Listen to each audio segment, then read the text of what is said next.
countdown.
Yo, people, good evening, good afternoon, good morning, wherever you're at.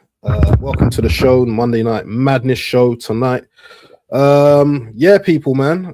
Gonna probably waiting for a few guys to jump into the stream. Should have Gunarican and maybe Tony around in a bit. But before that, we might as well just get on with the show because we've got a lot of things to talk about tonight. Big up to Nems in the building. Shout to Drew Gunner in the building. And he says to make sure you smash the likes on all channels. All the channels will be shared whilst the stream goes along. And obviously, I'm not well today, but it is what it is. We still get the job done. But big up to Gianni in the building, man. How you doing, my bro? Good, man. Great weekend to be a gunner. So can't complain more than that. And yeah, just a good weekend. So I'm sure we're going to get into all the other nonsense that's gone on this weekend. I know Chelsea's going to be in a conversation of what's going on with this crazy. Oh yeah. Definitely. We might have to do a huddle before we talk about Chelsea. Do you know what I mean? Around that little circle thing that we got here. So, but anyway, people, make sure you smash the likes. And do you know what? Let's get into it. I wish Gunarican was here right now. He was in the studio because he was at the game as well. So I wanted to get obviously his analysis on the game, but you know what? Got to watch it on the box. I'm sure you watched the game as well. Mm-hmm. I'll start with my thoughts on the game first because I thought it was a game where we were going to show our upper hand in this game, but it didn't really plan out that way. You know, Everton, they defended really well. Credit to David Moyes and his boys and stuff like that. And there was a scare, from McNeil when he hit the post. Mm-hmm. If that goes in, the game, I think, is a different game. I think we're struggling. We might even lose or even draw that game. One thing about Arsenal is that when we're on it, and but we're not very clinical at times, are we? We're not a very clinical team. Our strikers are not.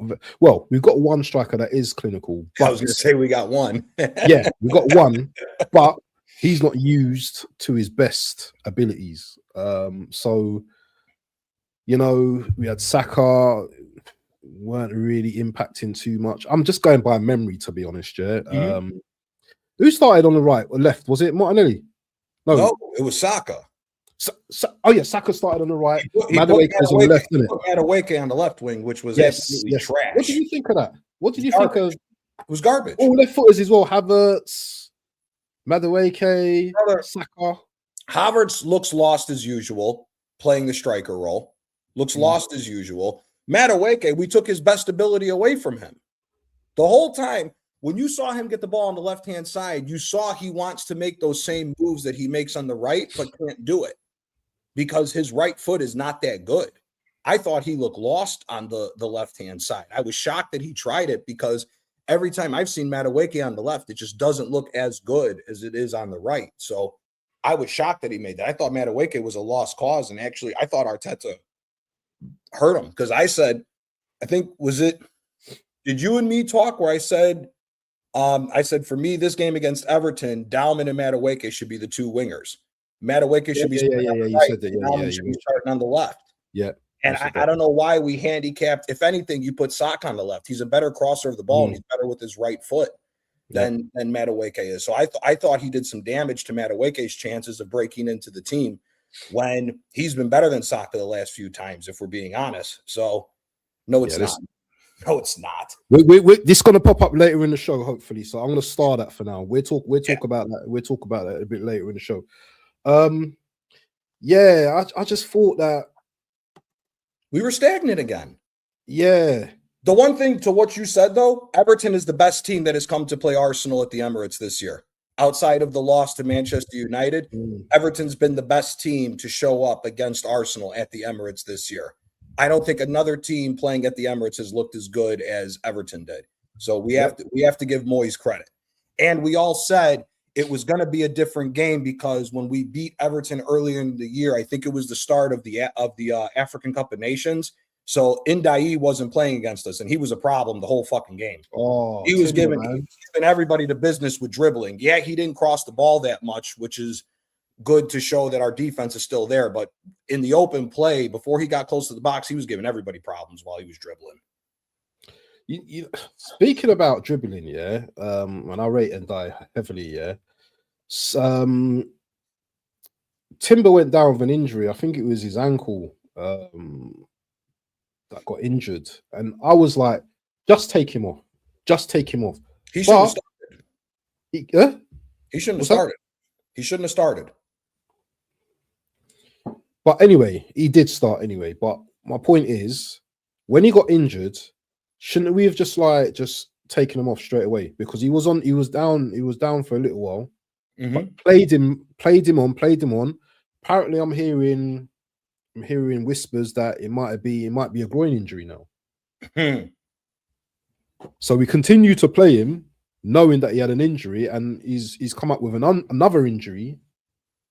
These are the things that are frustrating at times, and people want to say, "Oh, let's be positive all the time" and stuff like that. Yeah, but we know Timber's history, and we know that he's not injury prone. I won't say he's injury prone, but he's prone to injury. That's two different.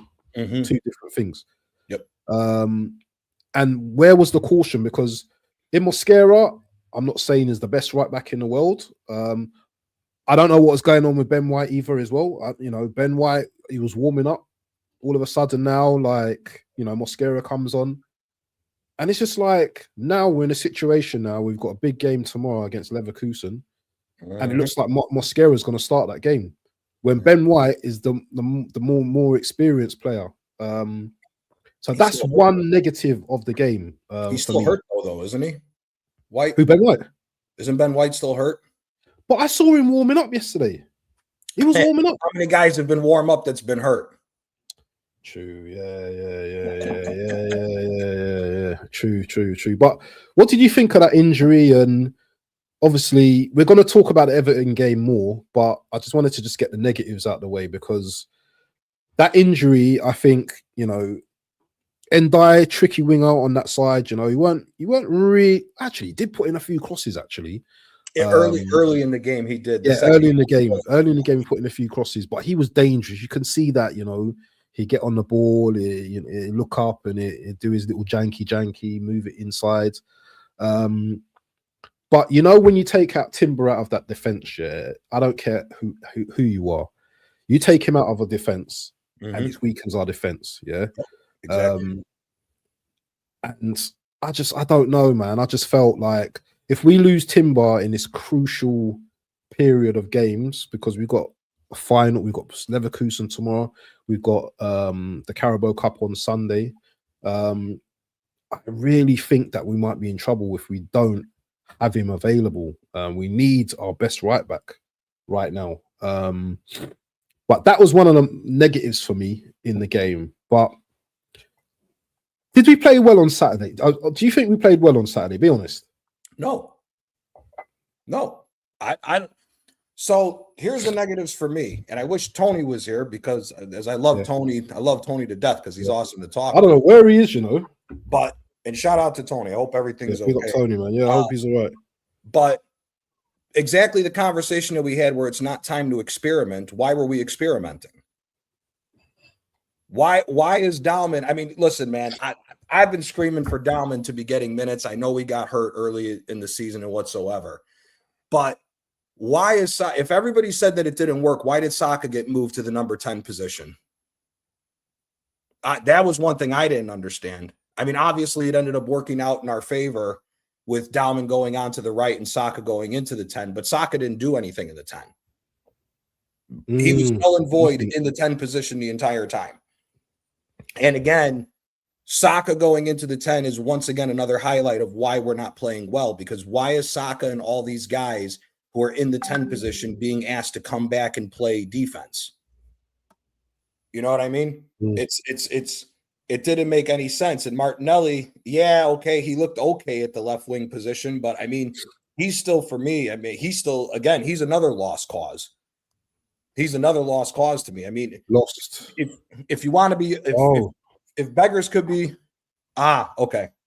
If beggars want to be choosers in this, Citeh should have remained. Citeh should have got pushed out to the left wing, and Dowman should have been at the 10, and Madueke should have been at the right. If we want to be, really nitpicking. Obviously, it turned out in our favor, so you can't complain too much about it. But at the end of the day, we're still leaving ourselves open for stuff. Because, like you said, if Everton score, until Dowman came on, we didn't look like we were going to score at all. I don't care what anybody says. Nope. And yeah, that was, I'll have to credit the manager for bringing on those substitutes, because I know, obviously, people don't like the manager that much, and I get it. But I just thought, you know what I mean? And yeah, Gunarikan's in the building. Shout to Gunarikan in the building. How you doing, my bro? What's up? Can you hear me? Yeah, we can hear you. Can loud and clear. We're just talking about the game. Sorry, I just need to sort out this layout. We're just talking about the game on Saturday and our thoughts on the game. What was I saying? I've just lost my chain of thought now. What was I talking about? If we're pushing out, if we're going to get the negatives out of the way, the carelessness of allowing Timber to get hurt is the biggest negative of it. And again, like I said, the only reason why I wish Tony was here is Tony told us we can't experiment, but the manager's experimenting. Obviously, I think Gunarikan would agree. You were at the game. We didn't look like we were going to score until Dowman came on. In my opinion, from what I was watching the game, I thought we had maybe a couple of half chances, but nothing like out in the open. And really, we're lucky that Pickford did a madness coming out the way he did on the cross from Dowman. But I don't know, man. I'm going to take the points. I think City has shown enough cracks now after the situation with West Ham. I think we're winning the title. I'm not too convinced that even with the run of games that we have left, that we're going to throw this away. City just isn't the same City team as I've been saying the longest. So I'm not really concerned about the Premier League at this point.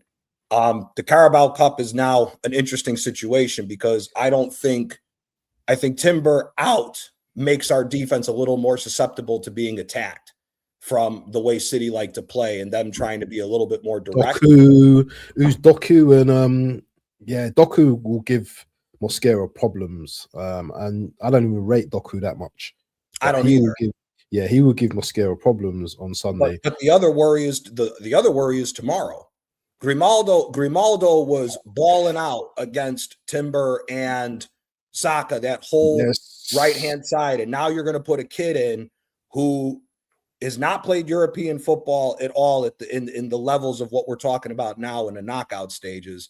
And Mosquera, if we're being honest, while he did do the job to fill in for Timber, Mosquera in a couple of these games has made some rash tackles. Worried that if he's going to get exposed out on that wing against a guy like Grimaldo, who is that tricky, who can get you booked early, as we've seen if you watch the Bundesliga, I'm a little bit worried about that matchup because we are the team that has to take the initiative. Leverkusen's playing with house money in the position that they're at. They don't have to win this game for it to make a big difference for their season. We have to. And when you put yourself in that situation, now all the PTSD from the Sporting Lisbons, the Olympiacos of the world in different competitions come back to worry you in a situation like this. So for me, the big negative is Timber, but I think the good thing is, though, the manager can no longer run from the Dowman question. He can no longer run from the Dowman question. And to be honest with you, like I said, I thought he did a madness by putting Madueke on the left-hand side. I thought Madueke did not look as good as he normally can just because he doesn't have that ability on his right foot to come into the middle on the left-hand side like he can on the right. For me personally, I would rest Saka this game against Leverkusen. I would go with Dowman and Madueke at the top and just go all guns out, let them have free reign, attack them as much as you want, dribble as much as you want, put the ball in the box as much as you want. Yeah. TK. That's not a bad shout, Gianni. But Gunnar, Reeks, tell us what you thought about the game, bro. So I had the unfortunate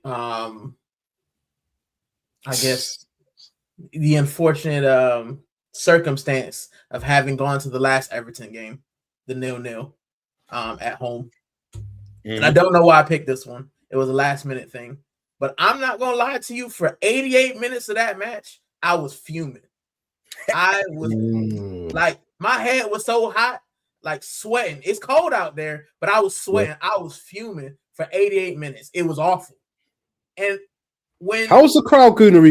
What could you sense the same kind of frustration from the crowd as well? We were trying that. Like, I think in the beginning, like first half, everybody's up for it. You know, you can barely hear the Everton fans. And the more the game went on in the second half, you heard the Everton fans a little bit more.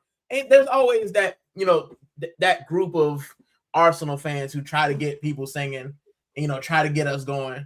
But you can't lie that everybody at the stadium was like, here we go again. Are we dropping points? And one thing, and TK said, you can hear the frustration of the fans when we still at the ball. But there was a guy behind me, and he was frustrated, man. A lot of us were frustrated. Like, because Arsenal have this thing where we play this U-shaped football. It's just this and this, this and this. And the one thing that was pissing me off more than anything was Bukayo Saka. It's an uncomfortable conversation, but we need to have it, right? Bukayo Saka, can you go right? Is it in your repertoire to actually go right? Right? To not fake right and go left, to actually go to the byline. Can you do that? There were so many times where he just kept cutting left. And the guy next to me was like, if I was a defender, I would beat Saka. All I got to do is stand there. He's going to cut back left and just ride him away, let him take 45 touches, and then pass it to somebody. It's so predictable. And that's why Dowman was so effective, because you didn't know if he was going to go left, right, straight, at you, feint, do this, right? Bukayo Saka, and let's be honest, Bukayo Saka in the 10 was even more awful. He did nothing. Facts. Right? So we need to have, I love Bukayo Saka. I've got his kit. You know, he's a star boy, but I don't love him. I don't know about the star boy anymore. I don't know about the star boy anymore. We got a new guy. The star boy is the 16-year-old. Yeah, but that's another conversation for, you know, later. For 88 minutes, it was drab, man. Everybody was groaning. And then Max Dowman came on and we said we might get something. Then, you know, it basically hits in copying the crown jewels. We score and it got loud. But that Max Dowman, man, I'm not gonna lie, that Max Dowman goal, like when he had the ball, we started cheering before the goal even went in. People were screaming. It's probably the loudest I've heard the Emirates since I've been going. And it was just pandemonium. But not only because he scored, because it's relief. You know, even after we scored that goal, when Everton got the corner, a lot of fans, and myself included, are sitting there going, bro, are we going to concede in the last kick of the game? We're going to concede and we're going to drop points. Like, you're just sitting there, you know, with your stomach in your throat. You're just like, bro, how did we even give up that corner to begin with? Right? Why can't we just see games out? And then Max comes on and he does something amazing. And you're just like, you forget it. It's euphoria. The dopamine is at 1,000. I go and I empty the Emirates. You know, I spend my hard-earned funds, right? But if that match had ended at 88 minutes, I could have flew back to my house. How hot I was, right? But that's football. You spend most of the match, you know, upset. One moment, it takes 7 minutes is what it took to get me from the lowest of the lows to the highest of the highs. Right? That's it. But let's not. Yeah, go on. that guy, but I love him to death, and I'm sure you guys do as well. But Mikel Arteta does this thing where every now and then he does something, you're just like, maybe he's learning. And then he does something else where you're just like, nope, same old, same old. I know you like Bukayo. I know you like Martin. I know you like Trossard. But if they suck, I don't like players more than like winning the league. Facts. I don't care if it's Max Dowman, MLS, if we got to grab Nwaneri from France. I do not care. We have to win the league. And if that means dropping Saka, if that means dropping Odegaard, it needs to happen. We need to win the league. Everything else is a bonus. If you want to play Saka in the Champions League and hope for the best, cool. But in the league, we need to win every game. That's the only thing I'm concerned about. Facts. But that's my spiel. I missed all of the 10 minutes, so I just ran. So we're going to get into Max's goal in a moment, yeah? And obviously the super talent star boy, in my opinion, right now. But let's not forget about Gyökeres, because he was the one that scored the goal. Obviously, Max Dowman has crossed the ball. Nkapie's assisted. But Gyökeres was there in the right position, because if Gyökeres don't score that, we're going to draw that game.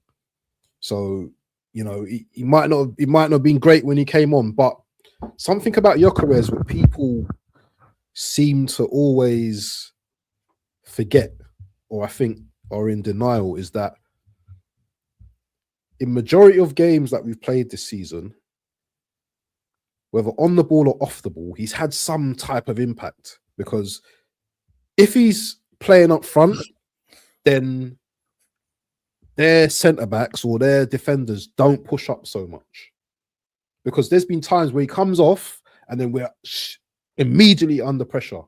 You know, when he came on, immediately, you know, Dowman was getting on the ball. You know, the defenders had something to worry about. Because in the first half, sorry, but Kai hardly offered. Do you know what? He done a couple of good things in the first half, but there was minimal threat, especially in. That's one thing we do as well. If you've not noticed, yeah, the two centre backs, they can have a picnic there because no one's occupying that space. Everyone's just here, there, but no one's there. So the centre backs, when the ball comes in, it's like, oh, okay, I'm gonna, yeah, let me just, just go to the shops and I'll come back and I head the ball. We play like that sometimes, and I just feel when Gyökeres is on the pitch at times, yeah, and yeah, he's not the greatest of passers at times. He's not the greatest in certain elements of his game. Can I say something about Gyökeres really quickly? Yeah. I just pulled up the league top scorers, and I was told that Hugo Ekitike was the signing of the season, and Gyökeres was the top of the season. Fact. I'm looking at it right now. Ekitike got 11, so does Gyökeres. He's got more than Speak on it. Fact. Speak on it. He's got more than Calvert-Lewin, Danny Welbeck. I mean, he's the joint fifth top scorer in the league. And when you look at who the other four are, you know, it's Haaland. He's got 22, obviously. Igor Thiago for Brentford. Yeah, he's scoring. Semenyo and João Pedro. Then you have Ekitike and Gyökeres. For somebody who's the flop of the season, he should be nowhere near it. He's got 11 goals. Exactly. Right? So I want to dead that whole flop of the season thing. We know what type of player he is. He's not going to be Thierry Henry. He's not picking it up. He's not going to pick it up from the halfway line, but he's a target man. If you give him the ball, he's going to score the ball. That's it. Big up, man, like Tony in the building, man. How you doing, my brother? My guy. Hope you're good, my guy. Might as well bring you into the conversation, man. Like, you know, bring him off the bench, you know, from the cold. We're just talking about the game on Saturday and how, you know, the likes of Dowman and Gyökeres coming off the bench influenced the game, influenced the win, because the majority of the game, Tony, Everton played very well. We can't deny that Everton didn't defend defiantly. Everton had chances where, if it weren't for Calafiori, Gianni's guy, the scorpion kick, and it weren't for that shot. One in a million, he shows up. Brother, what was your thoughts? Because obviously you watched the game as well. What was your thoughts on the game? watching the game and the frustrations? Because we want to get the negatives out of the way before we go into the positives. Yeah. See, people, big up to everyone, and of course, big up to you, Gianni. I mean, big regular down here with us, man. Big up to you, man. And you know, I like your shit. Gunnarikin, I have a problem with you. I mean, I'm just saying, people. Gunnarikin, I have a big problem with you. I mean, I was here last week and I was telling you about Max Dowman. You weren't having it. Everyone was saying, protect the guy. I was saying, you know what? Yeah, man is an adult, bro. It's making this 25-year-olds, 27-year-olds look like kids. Who's the donkey now? Bro, see, we'll talk all about that later on. But again, see, Everton did not even come to defend. That's the most hilarious thing about that game on the day. They didn't actually come to defend. I've seen more conservative David Moyes' team come down to the Emirates and defend for their lives. I mean, with West Ham, I've seen him defend against Arsenal with Manchester United. I've seen him defend with Arsenal using Everton at the same time. But again, bro, this was a different approach from David Moyes. Man came to play. There was, I'm not saying that there wasn't defensive discipline showed by Everton, I mean, very tough team to break. They kept that wall, very, very, protected. But again, they did still find, chances to hit Arsenal on the counter-attack. Even apart from the counter-attack, they found open play chances to actually cave open Arsenal's defense. There was bro, after the first half, they had the best chance in the game, when they hit the post once. People, that other chance that they had when, Calafiori, there's someone that Gianni, we got talk. See, Gianni, you're a legend down here, bro, but we have talked today, bro.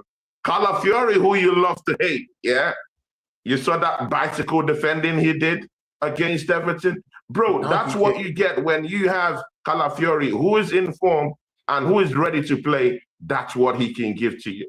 And again, that wasn't a defensive problem from Arsenal's standpoint. It's the moribund nature of our attack. Our attack is dead. People, we need to understand this, Our attack is dead.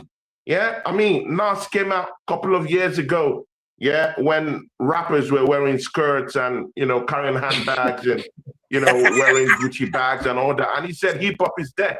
Bro, Arsenal's attack is dead. If there's any confirmation, for us to get to understand about our attack, it is complete garbage, bro. Look at Martinelli. Come on, bro. Even Trossard is injured. Man can't even take his chances. Bukayo Saka. While I was preparing to come down to the show, I was hearing you guys talk about Bukayo Saka. I've been talking about this a long time ago. Man has been stinking up the place, bro, for a long time. Bro, Waffle Don, you can bear me witness. I've been talking about this, but again, people are not ready to have that conversation about Bukayo Saka. You know why? Because someone uttered the word star boy. People, when you talk about Arsenal, you want to attach Arsenal with the star boy's name. I completely get that. Everyone needs a hero. When I was growing up, I used to look for heroes in WWE. I get that. But that time for heroism is dead because there are no more heroes. People, it's a 16-year-old and 73 days old kid is the one that's coming out from the bench to bail us out. He's the one who is looking and saying, you know what, I have to come off the bench. I have to drop a big, big, big bomb pass. And I have to take everything in my own hands and get a goal for Arsenal. People, there ain't no star boy here, bro. I didn't see any star boy. And again, when Arsenal gave him that contract, bro, when Arsenal gave him that contract in the middle of the season, bro, I'd offer a horrible performance against Liverpool, bro. because we stank up the place in the second game against Liverpool, and then early in the morning, bam, Bukayo Saka signs a new contract. And it's habitual, bro, because even right now, Arsenal is even discussing terms right now as we speak with Declan Rice. I'm not saying Declan Rice is not good enough for that, contract. But again, let's keep everything contract talks until the end of the season, where we can have a clear head, where everyone is, this is what we've gotten, because Bukayo Saka is now looking at Arsenal board and saying, you know what, you guys are Oreos. I don't have to perform. I've gotten a deal of a lifetime till 2030. I don't need to perform. I've gotten the deal of my life. He's now one of the top high earners at Arsenal Football Club as we speak, bro. He doesn't need to work for it because we've handed it over to him on a platter of gold. Didn't even have to score up to 10 remember goals Ozil? for us to hand that over to him. Yep. Ozil and Aubameyang, they were our best players. As soon as we handed them a contract, both of them went downhill. Aubameyang, but see, okay. Aubameyang was all right. The problem with Aubameyang is he got moved out of position. Let's be honest. He got handed that fat contract, then got moved to the left wing and was asked to defend. So I don't blame Aubameyang as much with that fat contract. But to your point with Ozil and to what Tony's saying about Saka, that is definitely the one to compare him to is more Ozil, because Aubameyang getting moved from striker when he was one of the best strikers in the Premier League to left wing. Right, and won us the FA Cup, gets forced out to left wing and is being asked to track back, took away from him. So I don't blame him as much as I would to like what you're pointing out with Ozil. The fact of the matter is this is the problem here. That ball that Dowman put into the box for the cross, to your point, Gunarican, to the way you were saying, Saka keeps cutting it back onto his left foot. Why can't you let that cross go?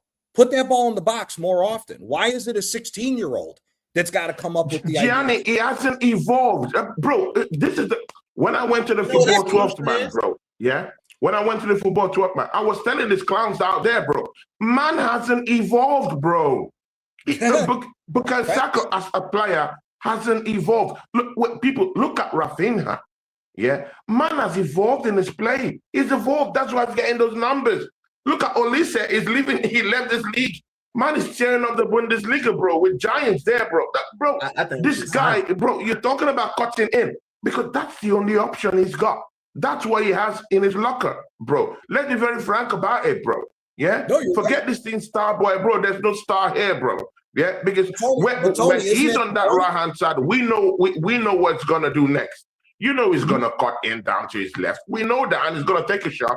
He doesn't have the keen vision to actually piece out where his striker is, where Victor Gyökeres is, where someone like Eze is, maybe to just lay over the pass, to just get a snapshot in, or maybe find Zubimendi somehow, some way. No, he's not doing that. Once he turns, immediately cuts in, it's a shot, bro. We know that. And sometimes he skies all those things away. People, we have to start having clear conversations about this Bukayo Saka thing. And again, Gianni, you talked about Ozil, and of course we're comparing it to this situation. Actually, I even have mercy for Ozil. He was surrounded by complete garbage, clowns, jesters all around him. Even our defense, bro. Mustafi and the rest of this lose it. Bro, Bukayo Saka has a different apparatus around him. He has Declan Rice around him. He has Zubimendi around him, bro. He has Julian Timber, who's the best right back in the world, as we speak, right now, who's running that right-hand side with him. And he's doing nothing, bro. So, I mean, we can, bring Ozil into that conversation. I hear it. But, I mean, we are complete clowns around him at the tail end when he lost, all vigor, all action, all activity about him when we gave him that deal. Complete Oreos. I can't compare it to what Bukayo Saka has in midfield. I can't at all. Or what he has in that right-hand side in terms of Julian Timber, who's probably the best flying wing back that we can ever actually dream of having, bro. So it's what it is at this point, bro. It's what it is. So why don't we move him to the left wing? If he's only going to go left, then make him go left to the byline and whip a cross in for Gyökeres and actually have somebody on the other side like Madueke or Dowman who will get you something. right? Because our left wingers ain't great. So move Saka to the left. He can't be any worse than Madueke on the left, Trossard on the left, or Martinelli on the left. Madueke should never go on the left again after that game. He was awful. Exactly, I watched bro. him. I watched him most of the match. He was awful. Tony, this is what I wanted to talk to you about, because you and me were going back and forth about experimenting. We have to experiment now to exactly what your point was. Our offense is dead. The fact that a 16-year-old is our savior right now after £1 billion spent is an indictment on the manager. And I just want to say one other thing.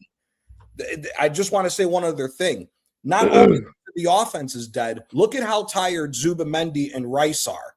They made Dewsbury Hall look like a fucking baller when he spun them two idiots in the middle. Dewsbury Hall should not be doing that. That motherfucker was never that good at Leicester City or Chelsea. He should have never been able to be given the room to dribble and dictate the game the way that he was. So those boys need a rest. After this League Cup final, them boys are going to need a rest. They're going to have to miss one of these games in order for us to see it out, because the tired legs is a problem. Now, is it international after yes. the Carabao? Yes. But I would if I was Arteta, nobody's allowed to leave the team. I don't give a rat's ass what country. All y'all got injuries. All y'all got niggles. Exactly. Everybody's got an injury. We cannot allow anybody to go out and play on internationals. Everybody needs to stay and rest for a week. Fuck that. Because that was the biggest thing for me, because like to what you were saying, Waffle, when Kai Havertz started, Everton's back line had a field day. They won every single aerial ball. Kai Havertz was nowhere to be seen on that. And look how far up Everton's back line was with Kai Havertz starting. As soon as Gyökeres got on, the back line had to take 5 steps further back because they were worried about Gyökeres maybe getting a ball over the top. This is why he needs to start. He's a poacher. And to what both Gunnar and Tony said, Saka hasn't evolved. But what's even worse is, how is the 16-year-old smart enough to cut in on the left, which is what Saka only does, and doesn't cross the ball and put a type of ball like that into the fucking box? That should be happening. This is what we've been saying about Gyökeres not getting the proper service all season. And here's the funny thing about it. Go back and watch the Port Vale game at the beginning of the season. Dowman put the exact same ball over the top to Gyökeres from midfield, and Arteta was pissed that he put that ball in. That's why he got. Oh, you noticed that? That's true, guys. Yeah, go check it. Facts, and that's bro. the point. And Facts. That's the point to why, as much as it's troubling, we need to experiment now. As much as I don't want to experiment, we have to get these guys going. Miles Lewis-Skelly, once again, why can he not break into the midfield to give somebody a rest? That game was calling for Lewis-Skelly as soon as Gyökeres got put on to have some type of creative midfield. I mean, and to what Gunnar was saying, the whole game was this. U-shaped the whole time until a 16-year-old kid came on. It's ridiculous at this point. And I will give Calafiori his props for this game. That was a massive freaking save that he did. But I'm sorry, man. That Ndiaye and what's his name? I'm forgetting the other kid, the kid that hit the post, McNeil. They were having good games. Both of our fullbacks look tired. As much as I do want to praise Calafiori for that scorpion kick save, McNeil was giving him the business. And Dwight McNeil is not a winger in my estimation. Calafiori was one of our best performers in that game. He gave us numbers in the midfield. Apart from giving us numbers in the midfield, it was encroaching deep into the half. And of course, in the final third of that Everton box, he tried a shot on his own. For a fullback, to actually get to such positions, giving us numbers in a place where we don't actually, where our numbers are like complete garbage, like idiots, bro. They're not doing anything, and his numbers there, and he's helping out at the back. What else do you want him to do? And again, we're talking about Kai Havertz here. You know why?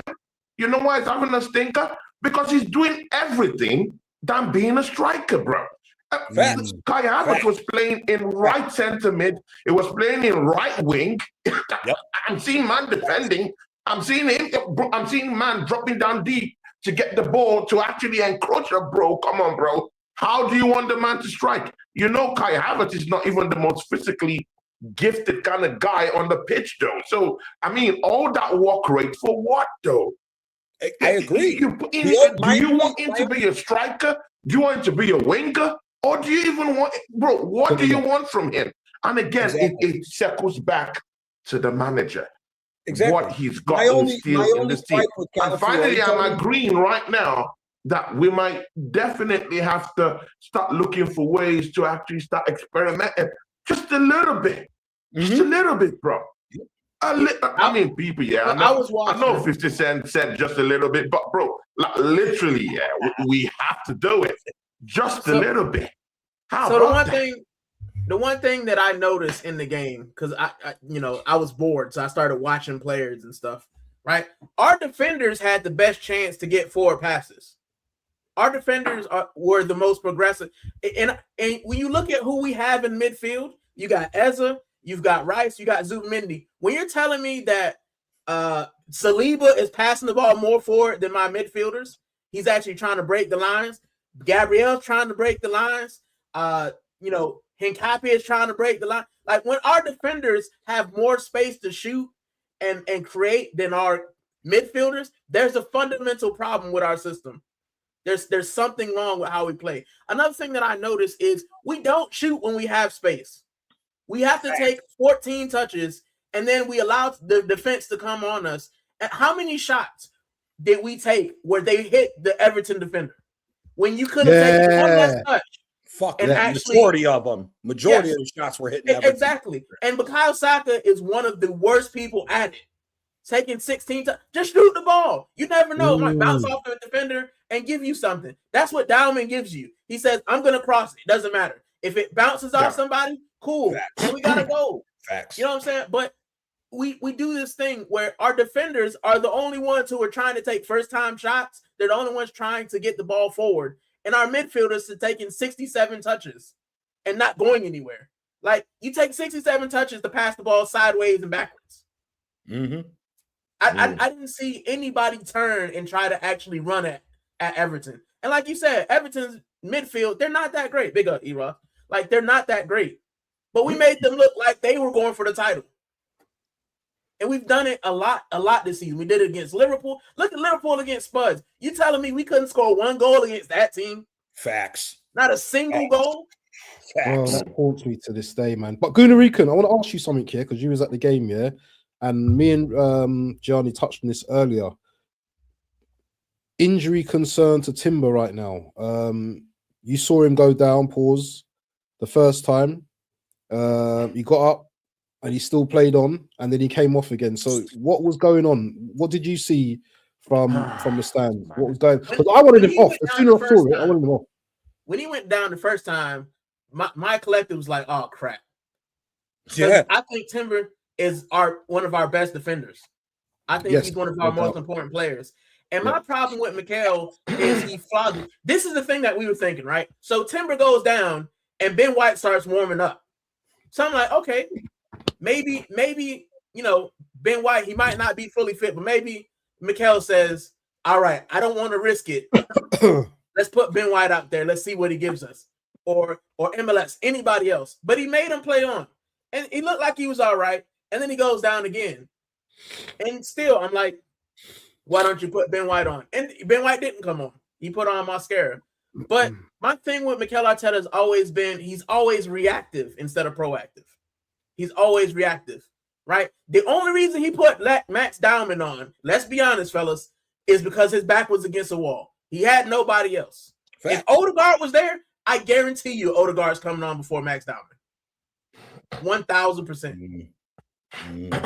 So when your back's against the wall and you need some attacker, then you'll be like, who I got left? And that's all he did. He threw on as many attackers as he had, and it worked. But let's not act like it was something that he was, and he says in his press conference, I knew it was going to be special. Bullshit. You had your Nah, Gunarican. Nah, I mean, I don't agree with you. He act like he knew that Dowman was going to come on. I think that's a wrong statement. That's a wrong mentality in looking at that. And again, see, I'm not trying to bust your bubble, my bro. Yeah, pause. But this is the thing. Yeah, he did not panic with that with that Dowman substitution. So you think if Odegaard's there, he's bringing he brought him Dowman on in the 70-something minute, bro. Usually he would bring in that guy usually in the 80th minute. That's in the 80th minute, 85th minute in the Premier League game. This was one of the earliest he's actually brought in Max Dowman into a game in the second half. That wasn't panic in any way. And again, he still had Gabriel Jesus, who he trusts, by the way. Arteta trusts Jesus, even if he's a failing guy and has failed at this football club, he trusts him more than he would ever trust Max Dowman, bro. But he chose to bring in Max Dowman. See, this is the thing there. I saw many people who were saying that, this Max Dowman, why is he bringing Max Dowman? We have experience off the bench. Why should he, and he brought him on and he did what he did. See, this is the thing, yeah. I'm ready to say Mikel Arteta has faults, has problems, but there's no way you're going to sit down here and fault what he did in terms of substitution. I'm not. When someone does something good, give him his props, yeah? Give him his props. Because I don't have any agenda, bro. I've not sold my soul for YouTube money, so I can say anything I want to say, it is what it is. So he brought in Gyökeres. That later turned out to be something good for the team. He brought in Max Dowman at the right time. Again, you also have to remember that bringing in Max Dowman at that particular time when there was tired legs in that Everton team. Mind you, I told you, Everton weren't only defending, bro. They came to play. They came to win. They came to win, actually. So they've already actually had tired legs. So it takes, I'm not saying Arteta is a genius or whatever. No, that's not what I'm saying. But it takes a manager who thinks well, yeah, to actually say, you know what, yeah, maybe, okay, the tired legs down there in that defense, in that Everton defense, the tired legs down that right-hand side, the tired legs in that midfield, maybe, just maybe Max Dowman will be a more better sub than maybe a Gabriel Jesus off the bench. And he gave Max Dowman that time. Mostly you have to check the timing. He came on. He came earlier than the 80th minute. Give me around 70 minutes. Someone check the time for me. But something that's a whole long time. And he knows that, that Everton defense already getting tired. They started legs in midfield. And we saw it. When Max Dowman started cooking, I mean, their legs started telling them. I mean, who was the last guy that he took the ball up like he dribbled in midfield before scoring that goal? The guy just collapsed. He didn't get up. He collapsed. Man slept on the field. The tired legs. So it's good for a manager to also, again, one thing I found out is that we have a complete novice in this job. Yeah, but man, Arteta is learning on the job even after 6 seasons. He's learning, bro. He's not a pro. He's learning on the job. So it's what it is. He got the substitutions. He got the substitutions bang on, bro. And that's it. He deserves praise for that, bro. That's what we're doing. I gave him praise. Two things can be true. He made the right substitutions, but he can also make substitutions because his back's against the wall. Those things aren't mutually exclusive, right? At 75 minutes, if you're looking at that and you know that Everton are coming on you, you have to do something. You can't just sit there and say it's okay. So his back was against the wall. That's true. Do I give him credit? Yes, and I've given him credit for bringing on Dowman because he also left attackers on. He didn't take Saka off for Dowman. He left Saka on. He took Zubimendi off. I gave him 100% credit for it. I agree. But two things can be true. His back was against the wall, and sometimes if you throw enough crap at the wall, something will stick, right? But if you're Arteta and you're looking at it, of course, he's had no choice but to play Max Dowman. He knows Jesus isn't good enough. He's got nobody else really on the bench. Odegaard's not there. So, yeah, he has no choice but to play Max Dowman. So let's not act like it was a thing that he was like, I'll play Max Dowman on the 80th minute and we'll turn this around. No, his back's against the wall. Everton on us. Who can I put on who's actually got legs? Who can I put on that I haven't run into the ground? Max Dowman's the obvious choice. And to add to that, who isn't predictable? That's the other point is who isn't predictable. If you throw, listen, if Jesus comes out, we all know where Jesus is getting played. He's getting played at the striker position, not at the wing position. We all know this. We all know this, that Jesus is coming on in the striker position. That's why I give him credit for throwing Gyökeres on. Dowman is the only one that is unpredictable because you don't know what he's going to do. Everybody knows what's happening with Jesus. Like what Tony said about Havertz. Havertz is playing everywhere but the striker position. That's the reason why we haven't won a fucking Premier League before this season. Because he's doing everything but being a proper striker. That's why if you look at everything as a whole, yes, Arteta's back was against the wall. You do have to give him credit because he got the substitutions. But the bigger question is, why weren't these guys playing from the beginning? Saka, for me, I'm sorry. After that Leverkusen game, Madueke should have got the start on the right. Because everybody who talks about Madueke on the left, I'm sorry, man. His right foot is not good enough for him to cut into the middle, coming off the left the way he does on the right. He should never play left wing again. My personal opinion. I've said this time. I'd rather give Gabriel Jesus the left wing than put him as a striker just to see what he could do, because that left wing is the biggest problem for this team right now. And like I said, coming into this game now against Leverkusen, personally, Madueke starts on the right, Dowman starts at the left. I don't give a rat's ass if the kid's 16. We got to win this game. We're the ones that's going to have to take the initiative to go on to win. Leverkusen's playing with house money at this point that they've gotten this far in the Champions League. So can I say something about Madueke? Right? Because I was at the game. Sure, I was watching the pre-match, right? And it's funny Gianni says that about his right foot. So Madueke takes a shot, right? You know how like pre-match they all get the shots at the keeper. Yeah. He takes one on his right foot, bro. When I tell you that ball almost touched me at the top of the North Bank when he shot it, when he did, I'm not lying. When he kicked that ball, I said I already know it's gonna be peak for him to be on the left wing, because he took it from the left wing and he went to score, and the ball went to Narnia. Right? It's probably still floating out there somewhere. So I knew that he wasn't going to be good on the left because, and like you said, Arteta tried to fit square pegs in round holes. Why not try Bukayo Saka on the left? He's lost a step. He's only going to do one move, but at least you got Havertz in there. He can jump every now and then. You know, at least you got Gyökeres in there. He can jump. Like, try something new. But putting Madueke on the left, no, I she never had on the left, to be honest. Yeah, in my opinion, he's the last person we haven't tried. Yeah, I agree. I don't want to see Madueke on the left ever again. I'm sorry. I'm done with that. And the same thing. Now, Saka, the thing is Saka be able to cross. But my problem is with Saka is I think Saka needs to get a fucking break. He needs to sit down somewhere. But how many times do we say the same thing, Gianni? And you know the last game he played? Who's the last game he played? Was it against Leverkusen? Yes. And he was terrible, wasn't he? Yeah. And he got so why is he starting against Everton? This is what I don't understand. This is what I don't understand. He's the captain. No idea. I mean, listen, whether we call it a soft penalty or not, Madueke did his job and earned a penalty. Whether it was a soft penalty or not, he did the job. He got us a penalty. We ended up tying the game, which we got lucky in that game against Leverkusen, if we're being honest with one another, right? That alone should have been giving you the chance to go on for him to play that game against Everton, in my opinion.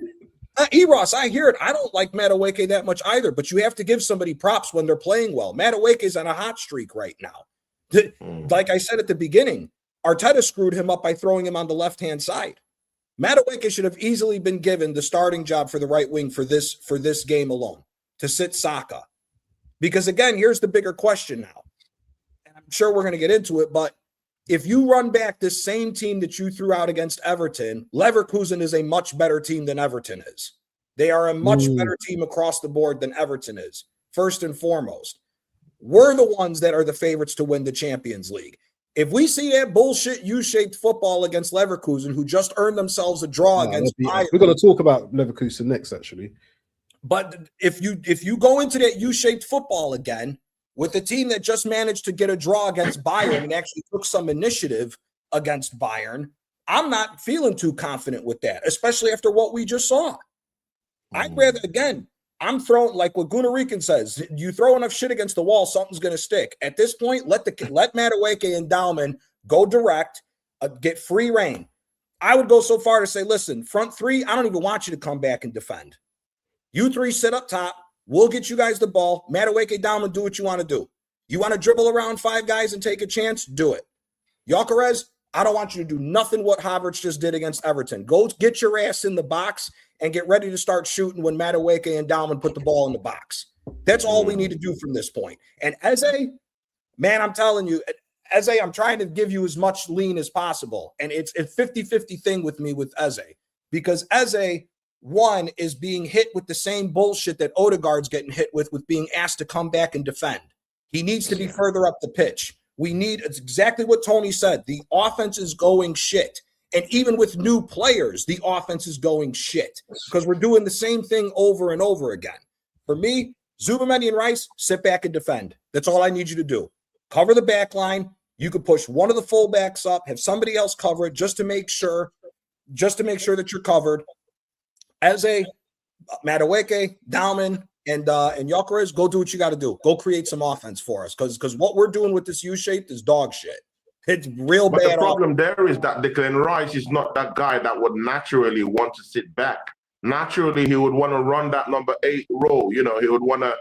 I mean, people already have that at the back of their heads that he's not going to stay that's back. When he's going to Zubimendi try to be in the attack. He's always going to try to, get into the enemy territory, try to drift the ball around. He's never going to be that kind of guy that people think he should be, to just sit back and just soak up all the pressure. Declan Rice is even doing triple jobs, bro. Man even have to defend. Yesterday, bro, man was back there defending heavily for Arsenal. I mean, how do you even want? Yeah, but that's what Zubimendi went off yesterday, didn't he? Bro, I'm not just seeing it, bro. I mean, I'm not. See, yeah. Let's just state the obvious, yeah. Let's just state the obvious, yeah. It's not gonna get better, yeah. Let's just think this out from now to the end of the season. Win the league. And then let's know that, okay, we're going to the transfer window to go get in some killers. Because if we're thinking of using the same team to actually replicate any of this thing we're doing in terms of winning games next season, it's not going to be possible, bro. Because we've used them to the dregs. Rice is knackered because he's covering hella space, bro. Hella space, bro. He's doing even when he's not with the ball off the board, he's covering a lot of space, bro. How do you expect him to, cover offensively, be a focal point in defense, back up the midfield, bro? It's not gonna happen, bro. Even Zubimendi, man, is knackered. All these guys are all knackered, bro, and it's happening all at the same time because all these guys have played how many games now? Declan Rice should be playing something like nearly up to 40 games already, bro. Already.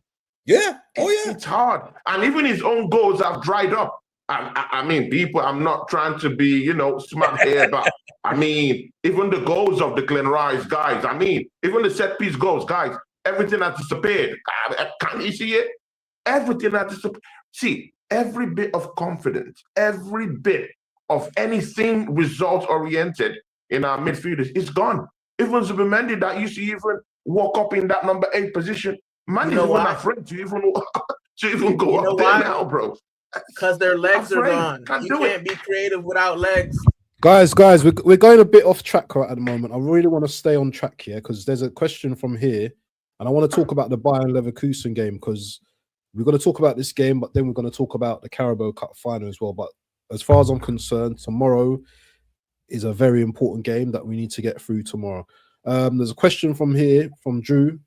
He's saying, is it too early to ask, do we start Max tomorrow or will this topic pop up later in the show? Can I say my thoughts first, please, because I know you man are going to jump on me, but I'm going to say it anyway. I was on the show with Kate the other day and I asked the same question.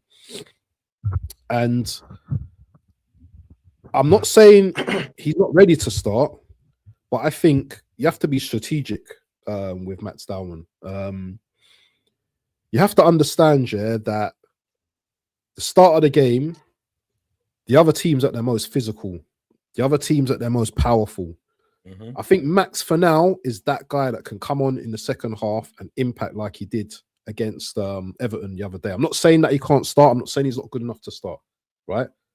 I just want to protect him a little bit more because he's come back from an injury. Remember, he had a big injury and he was out for a long time. Again. Oh my God! I don't want to see Arteta mashing this brother up.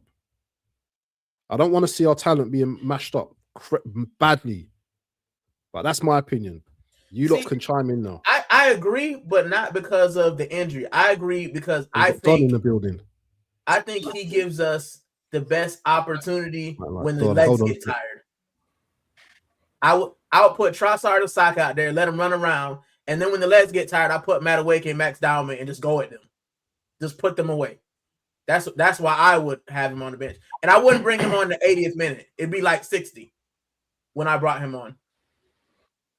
See, I disagree with that. I'd let the kid start. I'm sorry. If you're good enough, you're good enough. I don't care what age you're at. Where is he? Hold on. Gianni, legend. See, Gianni, I mean, I would like you to complete what you were about to say, but bro, man, what is all these things we're hearing? Protection, bro, Arsenal is not a protection company, bro. We're not a security outfit, bro. See, guys, what is all this? What are we doing? Shout out to Dunsey, my brother. See, what are we doing here, guys? What are we doing here? Protecting who? Look at Waneri. We've been protecting that guy. Let's don't use him. Let's protect the kid. Let's do this, bro. What are we What are we talking about? Well, actually 7 more games to glory, bro. That's half of my age, bro. So in certain years, I've not, bro. If we leave it down to all these other clowns we have in this team, like the Bukayo Saka, and I can't say it, people. I can say it, yeah, because Bukayo Saka hasn't given us anything, bro. So I can say it because if bro, members of our community who are whites can't even really say this, bro. They can't even say anything against Bukayo Saka because the people out there who will call them racist. But this is the thing: he has been bank average. He's not even up to average this season, bro.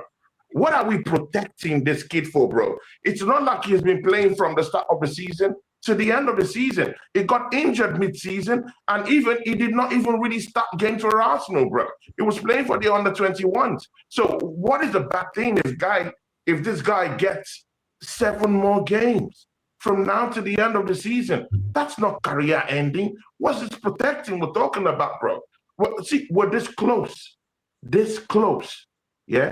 to getting to that title. What are we talking about protection, bro? There ain't no protection here. Let's go win these trophies, and then we'll talk later on about that, bro. Because it's just 7 more games. Let's go with it, bro. Let's go with it, bro. I'll take it one step further to what you're saying. What's the point of protecting the kid if we know this kid's going to be getting regular minutes next year? Get it early.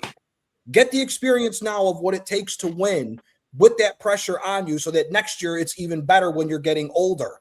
And we said that we want Waneri. He's in Marseille now.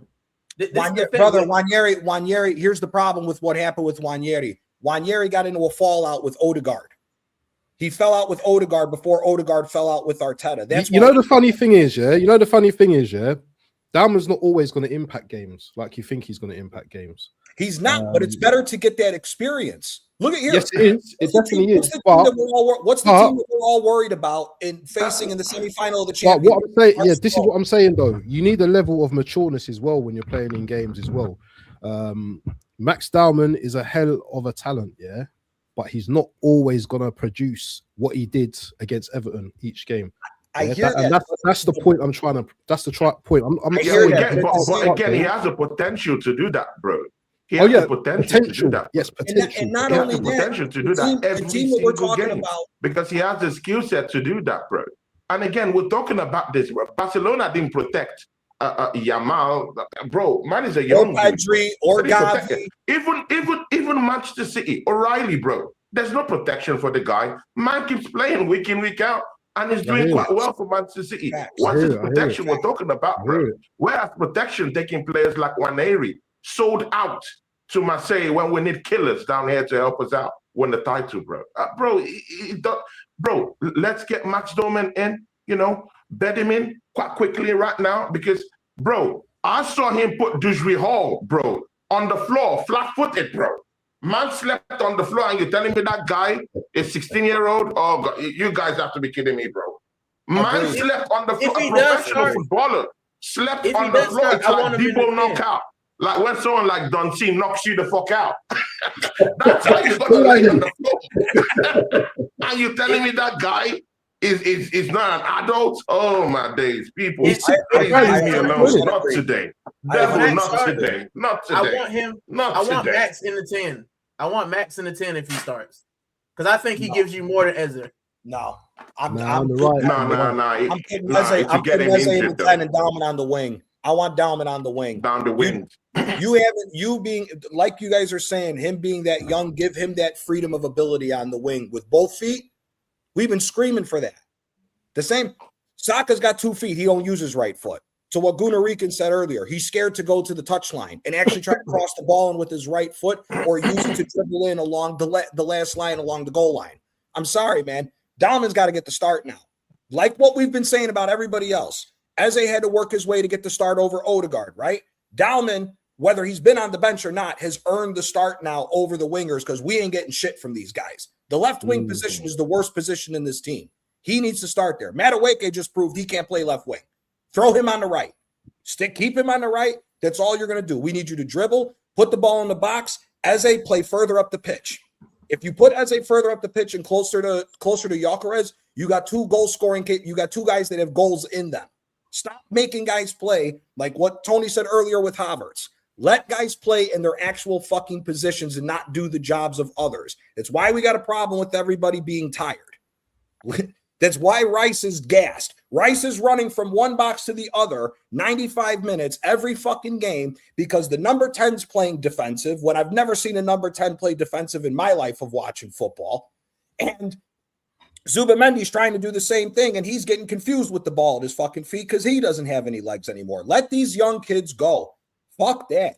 Barcelona, why is it that Arsenal has to come up with this shit? When we see the team that we're worried about to face in the Champions League is Barcelona. Pedri got thrown out there at 16. Gavi got thrown out there at 16. Pedri, if he's always be Arsenal, bro. He's one of the 3 best midfielders in the world because he got those minutes at a young age. If you want to look at the kid from Bayern, Leonard Carl, 17. They're not fucking protecting him. Throw him out there. Let him get experience because here, if Dowman's our most important player and we win the league with him at the final stretch, right?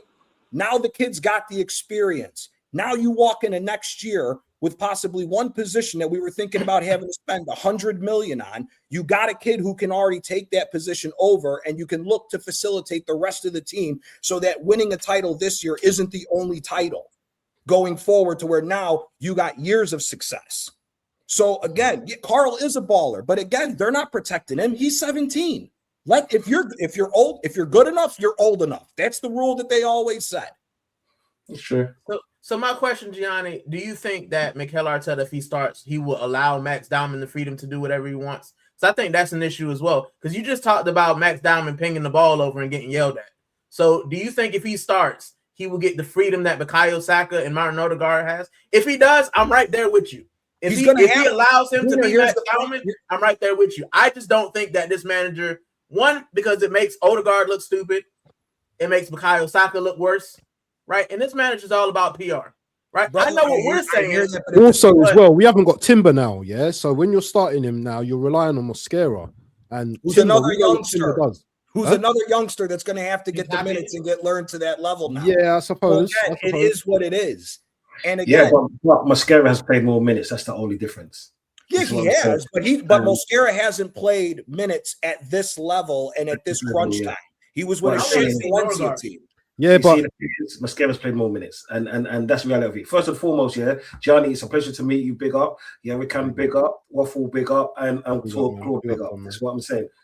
Look, yeah, you might make some great points. I'm more with Gianni, but it's more like a roulette for me because what you're saying sounds great. You know what I'm saying? With you give him the freedom to play and all of that, he will cook.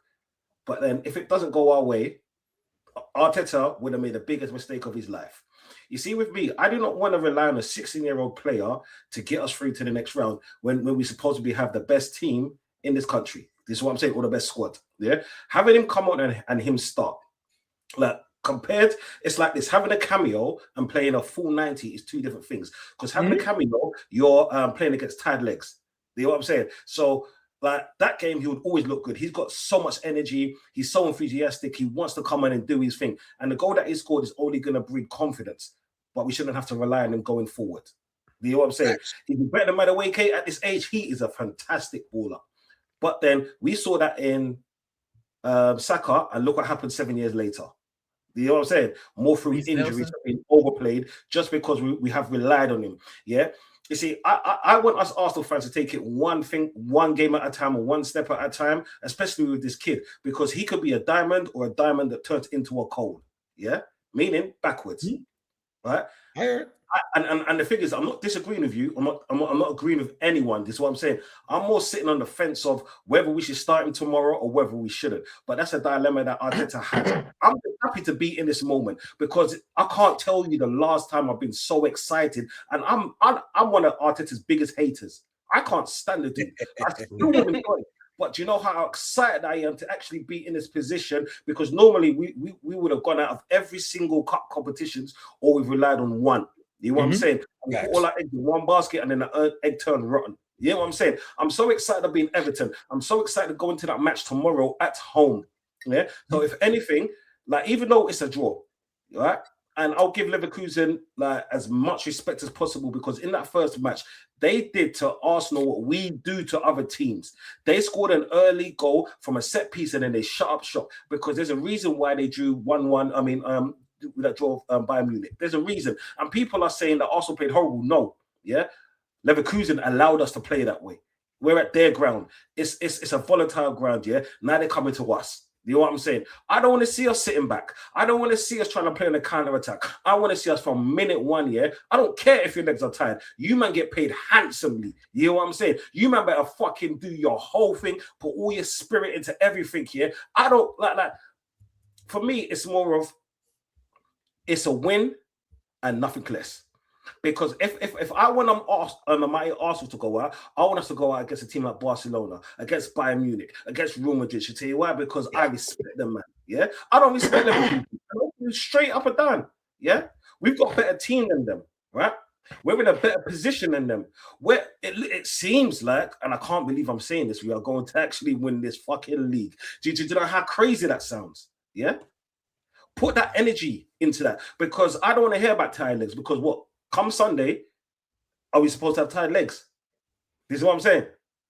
I want to see these man them, yeah, put everything on the field. Whether it's Saka starting, Madueke starting, Dowman starting, Eze starting, I don't care. All I want is after that 90 minutes, that W. This is what I'm saying. It's because I'm tired of being laughed at, bro. Yeah? Like, bro, I keep on saying to people, the last time we won a major, I had hair. You get me? Man had hair, bro. Yeah? I want to be able to, you know what, yeah? I want to be able hair, bro. The best and say, do you know what, yeah? We're on our way to lifting the Champions League. We're on our way to lifting the Premier League. Do you know what I'm saying? So right now, yeah, for me, the conversation is all good, but Arteta, just do your job. Pick the man them. This is what I'm saying. I want Dowman to start, but I'm scared for him to start. Do you know what I'm saying? In the same breath. You know what? Can I just I agree with everything you've said, but there's some holes. Pause, people. There's some holes I'm seeing in that argument in some way. I mean, you're talking about energy, bro. Bro, have you looked at the team lately, bro? You talked about energy, bro. Yeah, but when you look at that game, does anyone there looks like anyone that has any leftover energy, bro? Them dudes, all of them are empty from the first one. Completely drained. Bro, we can't go into these games yet, bro. It's just like your car.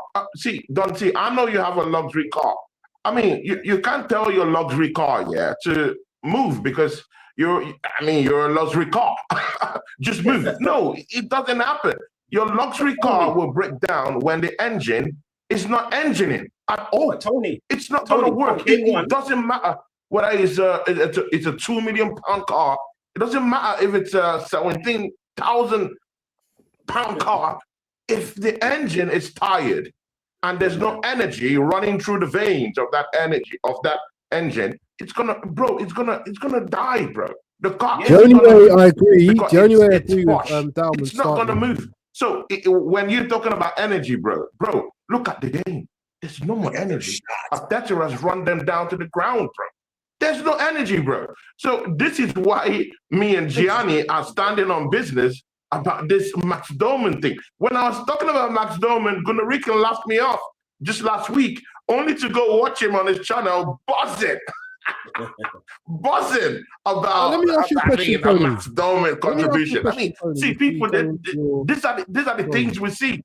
But again, see, people, I want Max Dowman to stop, because when we're looking at how Arsenal is playing right now, no cohesion, no aesthetic.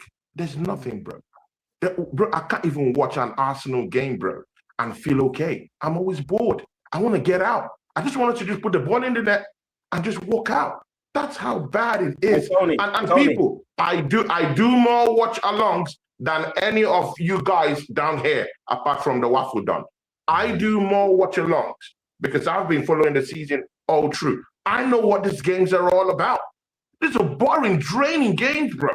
Yeah? So if Max Dowman is coming in to give us something, at least, bro, look, the only thing people were talking about in that Everton game was what Max Dowman did.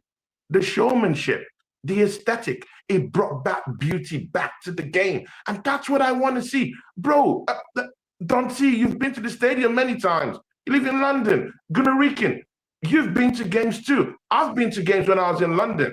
Yeah? But again, this is the thing, You can't pay your hard-earned money to go watch Arsenal do that madness, bro.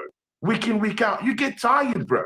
Yes, you know what? And if Max Dowman is the only thing that will bring back this aesthetic and also bring back the wins for us, bro. Tony, bro, at this point, what do we have to lose? What do we have to lose? 7 more games. 7 more games, and we win this. And we say, Max Dowman, take that 3-4 month rest. You want to rest, bro. We can do this, bro. We can. Tomorrow. We're almost there. Almost there, bro. Almost there. So anyway, I wanted to make a point, So, and sometimes you've got to take the emotions out of conversations when you're having conversations, because we all believe, that Dowman is a special player. We all want him to be the man, But the reason why I agree with Johnny to play him on the left is because the backup in Citeh. On the right, I think it's a problem. And I'm talking about the Leverkusen game tomorrow, because Grimaldo, he ran Timber and Saka mad, in the last game, So guys, you got to start thinking a little bit more tactical instead of just like, what Dowman gives us going forward. At the end of the day, we also have to understand, that this team, they ain't got no pressure on them really, so they don't need to worry, so they can go all out attack and do what they have to do, Remember, without Timber, we're weakened in defense, In Citeh, I trust him on that left-hand side. The right-hand side, do I trust Mosquera and Dowman on that side? I don't think I do. I'll be real with you. Unless we're banging 3 goals in that first half and killing the tie in the first half, then that's cool. And that's the only issue. And to that point, that's the whole reason why I'm saying you start Dowman and Madueke. Go guns blazing from the start. And if you want to throw Saka and then whoever the hell else at the left wing to see it out defensively once you've taken the lead, cool. I'm fine with that. But we got to stop this whole bullshit of U-shaped football and not taking the initiative from the start. Because it's to the point now, Arsenal only takes the initiative for maybe 7.5 minutes? Because they're so run into the ground, as Tony was saying, we have no energy. We look good for maybe the first. Let's even double it. Let's say the first 15 minutes we look good. That game against Everton, we weren't creating chances in the first 15 minutes from the start. We look like shit the whole fucking game. The whole game we look like shit. That's why I'm saying let Dowman go on the left. Let Madueke start on the right. Start Gyökeres. Fuck Havertz. You ain't getting in this number. You ain't getting a striker position no more unless it's off the bench, as far as I'm concerned. People are begging him to come back, mate. People are begging for Havertz to come back. And look. Yeah, and they saw what happened. Michael Keane, who's been a bum. Michael Keane's been a bum ever since Ancelotti left fucking Everton. Looked like a world-class center back against fucking Let's be real. I agree with that. Michael Keane's a fucking bum. He's a bum. Can I be devil's advocate, though? This is the thing, because we're all high with dopamine. We saw Max Dowman. What if it goes wrong? What if Max Dowman comes on and Grimaldo spins him for 60 minutes? Right? These 16-year-olds, I'm just saying, these 16-year-olds aren't Wayne Rooney and Cristiano Ronaldo 16-year-olds. Yeah, but at they're the not same tough, time, right? So all it takes is Max Dowman to have 50 minutes of a bad game, and then guess what? His confidence is gone, and we never actually see the player we can play, right? I get where you want him to start, but if he's going to start, it has to be with a plan. You can't just leave him out there, and if it's going wrong, just leave him out there on his own. No, I'm not saying. I'm not saying that right now. Mikel Arteta will, though. That's the thing. I hear it. Have you ever seen Max Dowman's confidence go in any game he has played for Arsenal? In any senior game he has played? And inclusive preseason, inclusive of the preseason games he played. Have you seen any game that he's lost confidence? 10 games. No, it's just a simple going on a small sample size. That's what I'm being devil's advocate. You talked about him losing confidence. It's not a Wayne Rooney. Has he played in the Champions League already? Bro, do you know what? Yeah, when I see Max Dowman, it reminds me of a young Messi. I'm sure he has. No one has that kind of first touch that I've seen like that. The only person I've seen that have that kind of first touch in recent time is Sesko. That Benjamin Sesko, that because he has a very good first touch. Bro, I've never seen anyone in recent times who have the kind of first touch that Max Dowman has got, bro. And again, bro, you talked about him losing confidence. Bro, I don't think so. I think that kid is tough, bro. Yeah, in preseason, he was the best guy that we had in preseason, bro. And we didn't play our best player in preseason in the starting games of the season, bro. Can I ask a question quick? Yeah, yeah, man. We was talking about energy and so forth, and how Arsenal like energy. Can you name me 7 games that Arsenal that we've seen Arsenal play good? No, this season. There you go. Because I don't think it's an energy thing. 3. It's just a style of football that Arteta wants us to play.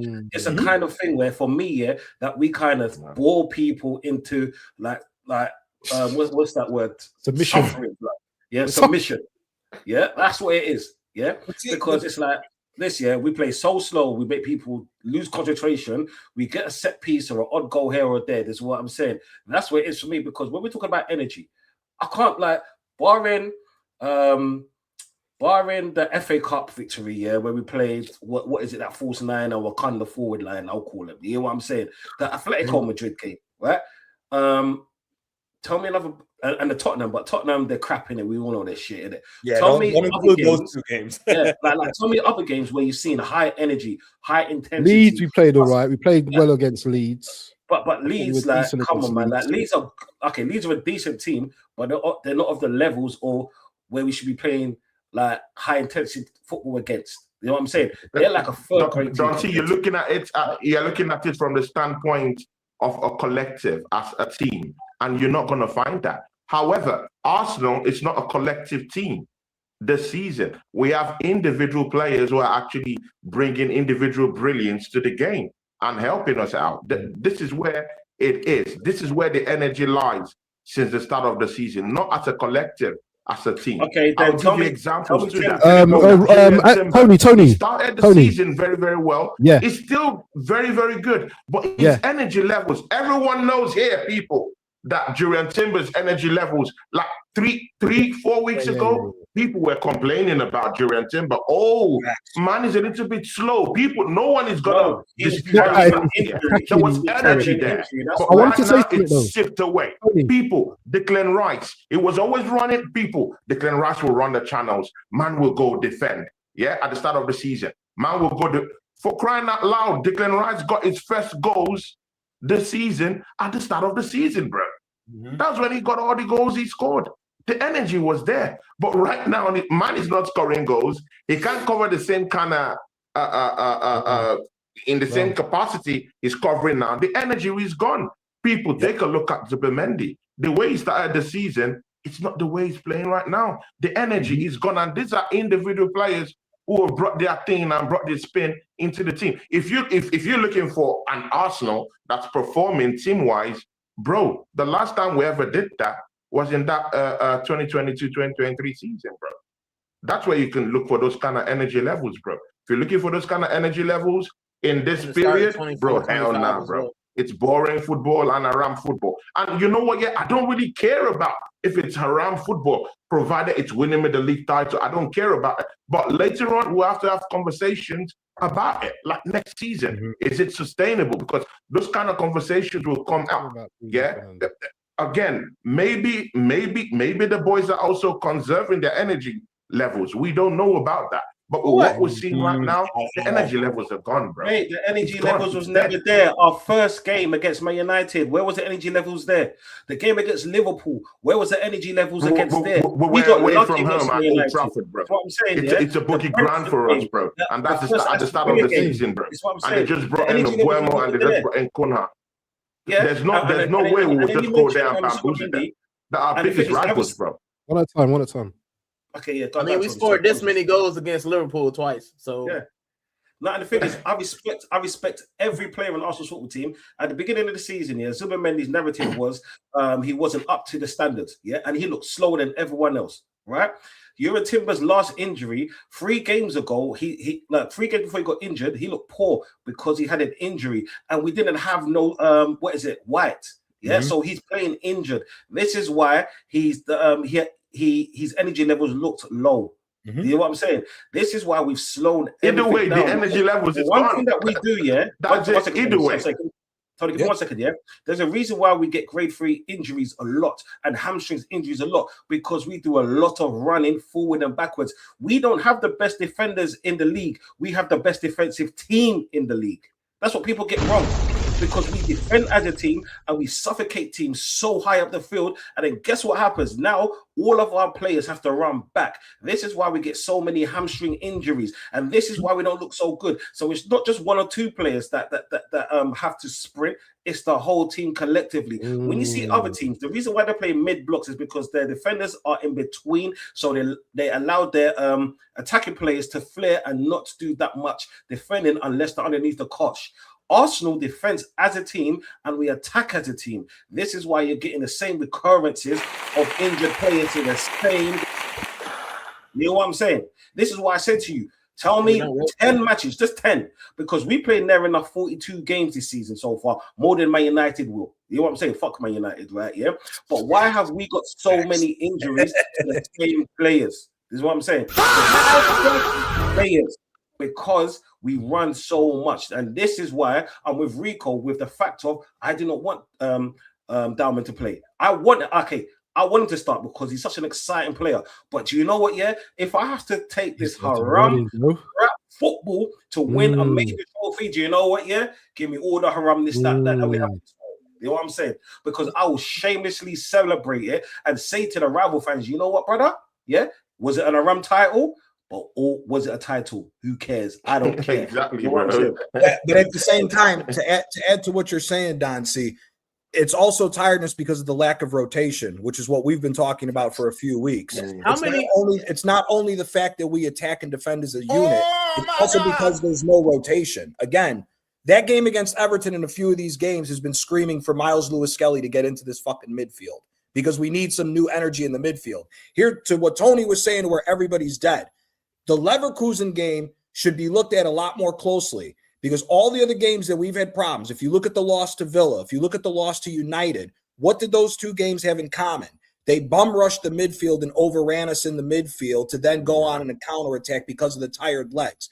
The game against Leverkusen, they didn't do that. They went a man down in the midfield in that 3-4-3. They kept the 2-man midfield with Garcia and Palacios and ran the game. 2 versus 3, down a man in the midfield. That's the only result where we haven't been bum rushed in the midfield.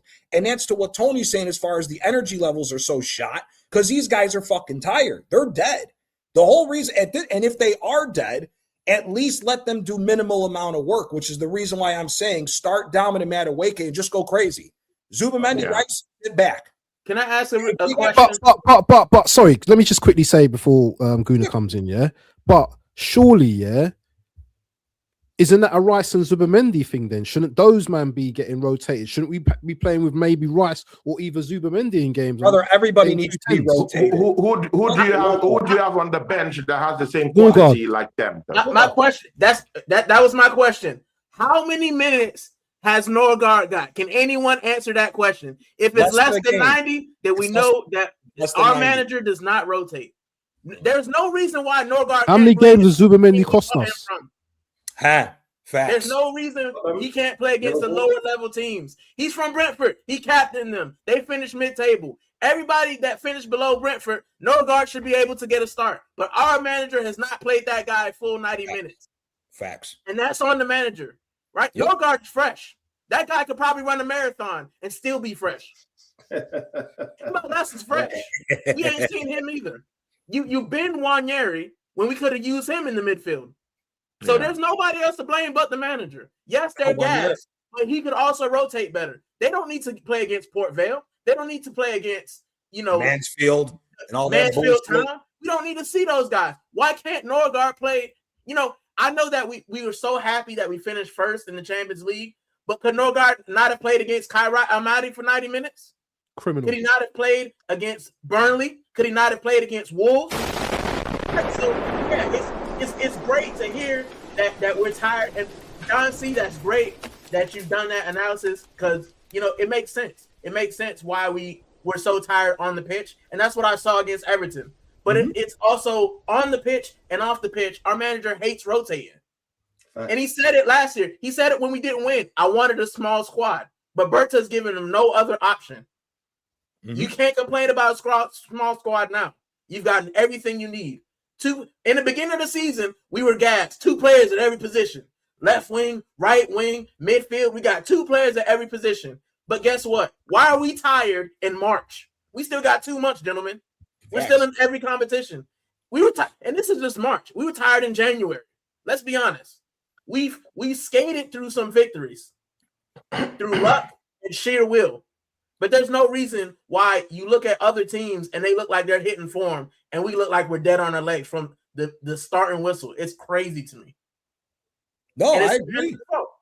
Brother, to your point, there's no team that we've seen in history that hasn't played a full season and not used rotation. That Norgard point is absolutely spot on. And like you said, if we would have went in thin this season like we did last season, this wouldn't be a title race. We'd be shot. We would have been shot if we went in with a thin squad, 100%. And that is the indictment on Arteta. Again, before Don Ciadan, we all said it. The fact that we're talking about and praising a 16-year-old that he has to start to get the offense going is an indictment on Arteta. There's no 2 ways about it. It's an indictment on Arteta. That's the reason why we need to do the rotation. We got to see this out. We have to see this league out. That's why I'm saying I'd want to see these guys get minutes. Norgard, like you said, Norgard, who is it? Was it AFC always just put it in the chat? He's only got 36 minutes. Yeah, it's right there. 36 minutes in the Prem. What the fuck we doing? What the fuck we doing?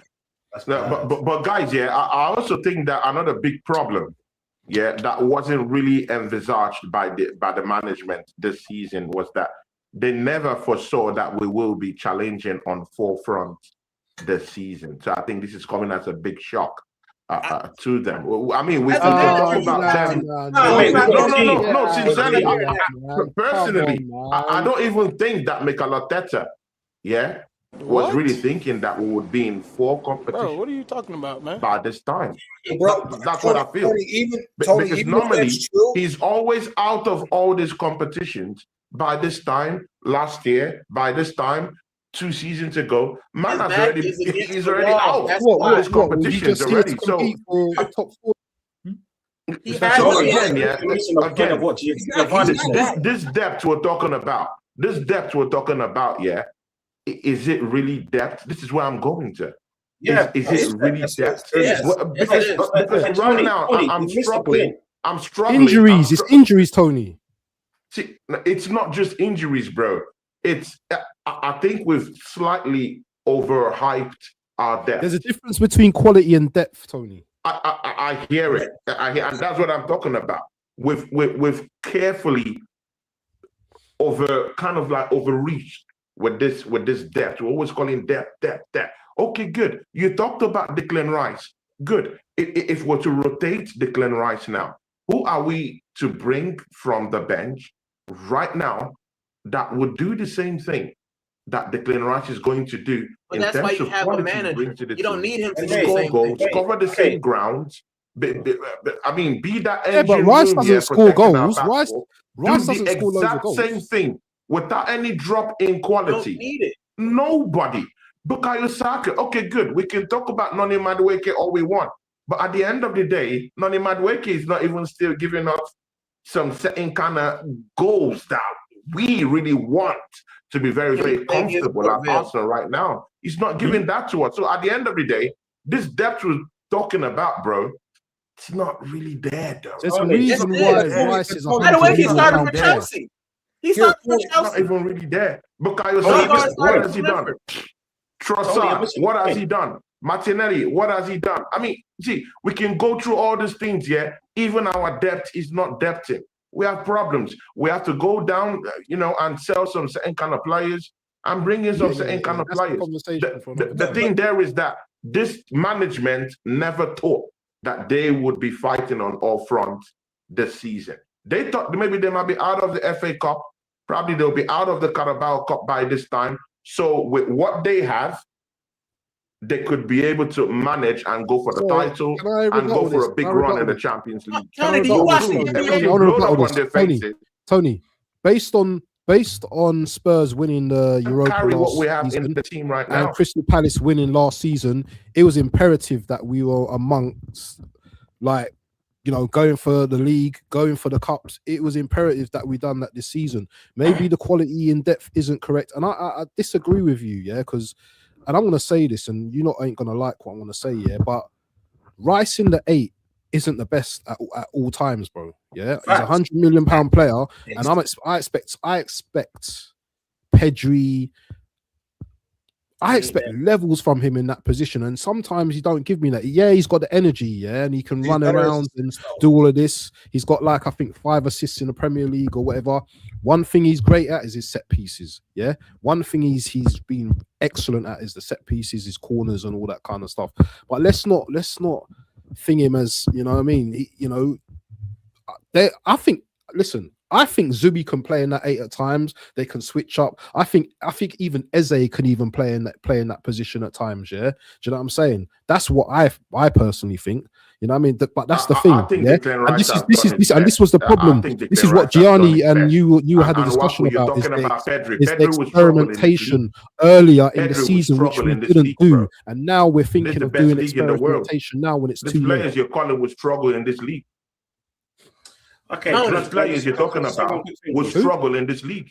This is the best league in the world for a reason. Who would struggle? Many legends have come down to this league and completely struggled, bro.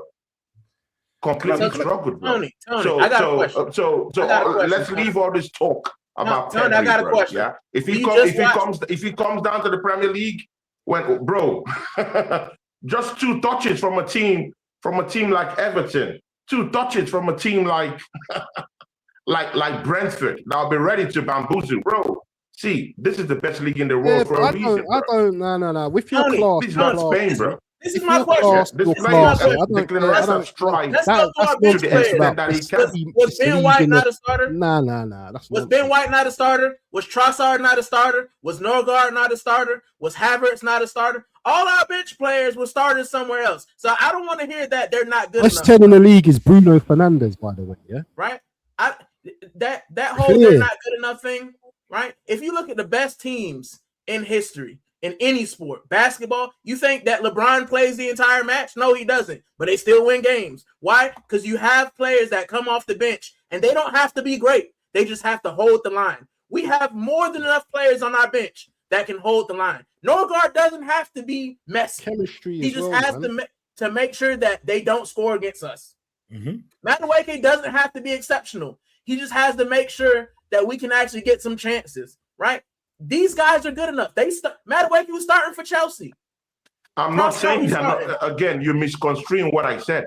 I'm not saying that they're not good enough. These guys aren't good enough. I think they're good enough. But again, I think what was slightly over. I mean, we're just putting the depth in some certain form of pedestal that I don't think that we have right now, or they are at. Who has Right better now. depth than us? Okay. Besides City. Can I quickly say something? Quick, Yeah, please? let Yeah? That's what I'm trying to say. Can I say something quick, please? Yeah. Okay. Can I say something quick, please? Yeah. Okay. Martinelli came off the bench. Eze put a ball over the top. He ran and scored a goal. Havertz come off the bench, scored a header. Not Havertz. Gyökeres come off the bench and scored a goal. Norgard's come off the bench and scored a goal. Ben White came off the bench here and almost scored a goal. Yeah. I've seen Calafiori come off the bench and score a goal this season. I've seen Henkape come off the bench and almost put a brilliant performance in. You know what I'm saying? Yeah. These are all bench guys. Trossard came off the not Trossard. Odegaard came off the bench here just after injury and scored a goal. Yeah, that's what you call squad depth, and that's the difference between competing and winning. Every single team. We're not lucky to have a Liverpool of last season where you got minimal to no injuries, and we have a beast last season like Salah. We don't do that. We score goals as a team. So you up the team. Yeah, the team numbers, you up the goals. Every player that I mentioned came off the bench and scored a goal, and in pivotal moments. This is the difference between having a squad depth, yeah, and having nothing. Last season, the reason why we fell off, and the last 3 seasons, is because we did not have any squad depth. We couldn't bring on players to change games. Literally, 2 days ago, we brought off a player, and he changed the game. Yeah. So every single player that I mentioned are necessarily not all starters, but they all do a job. Yeah. And this is why you have a big squad. So do you know what? Yeah. When you're beating a team, you bring on a Mascara to shore up the defense. Yeah. When you're losing in a team or drawing, may I add, yeah, you bring on a Dowman, yeah, to change the game. This is what I'm saying. That's what you call squad depth. You know what I'm saying? And the reason why we can not complain like the last few seasons is because if Timber was injured, who do we have brought on? Now we've got Mascara. When Saliba was injured, Mascara played there. And in Cape. When Gabriel was injured, all 3 of them played there, yeah? Defensively, we don't have a problem. We had offensively, we have a problem, though. Yeah. So defensively, but again, for 3 seasons now, 3-4 seasons, we've had a good defense. The problem is not with the defense. The problem is people. Do we have a problem with our attack? Because the first issue right now is to actually admit that we have a problem in attack. People, do we really think we have a problem in attack? Tony, how many goals do we have a problem in attack, people? How many goals do we have in the Premier League? It's a direct question. Do we have a problem in attack? Our nearest challenger is Man City. Don't see. Do we have a problem in attack? Yes. We scored the most goals in the Premier League. It's simple. Don't see. It's a simple. Don't see. It's not about arguing. We're not. 2 things could be true though, Tony. Do we have a problem in attack? We scored the most goals, and we still have a problem with our attack. Do we have a problem in attack? Mate, our attack shares the goals around. We have not got one definitive. It's not about sharing. It's about, do we have an issue in attack?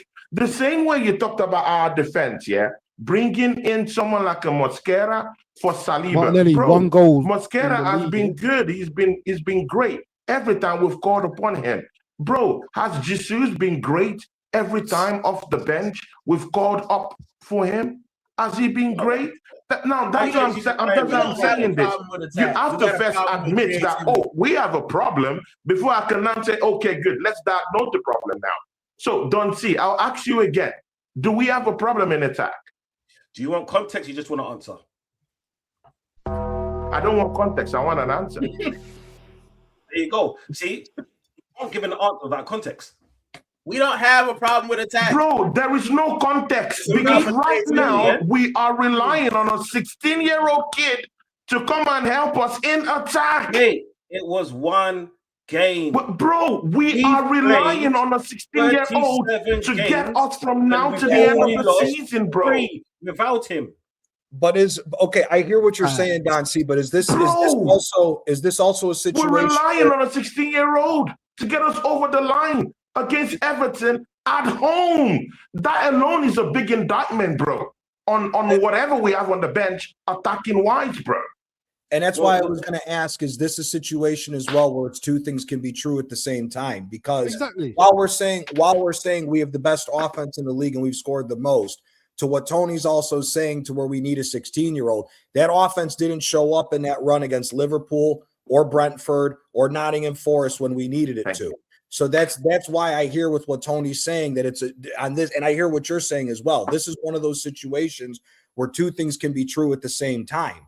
And again, it all circles around back to the manager, because on the overarching thing to also what Gunnar Rieken was saying with all of the depth, the managers that we've seen win the leagues in the past and win other leagues, the depth may not necessarily be, your next man up may not even be in the same stratosphere as your starter, but the manager's capabilities gets them to bridge that gap because the manager's good enough to give them confidence in everything else.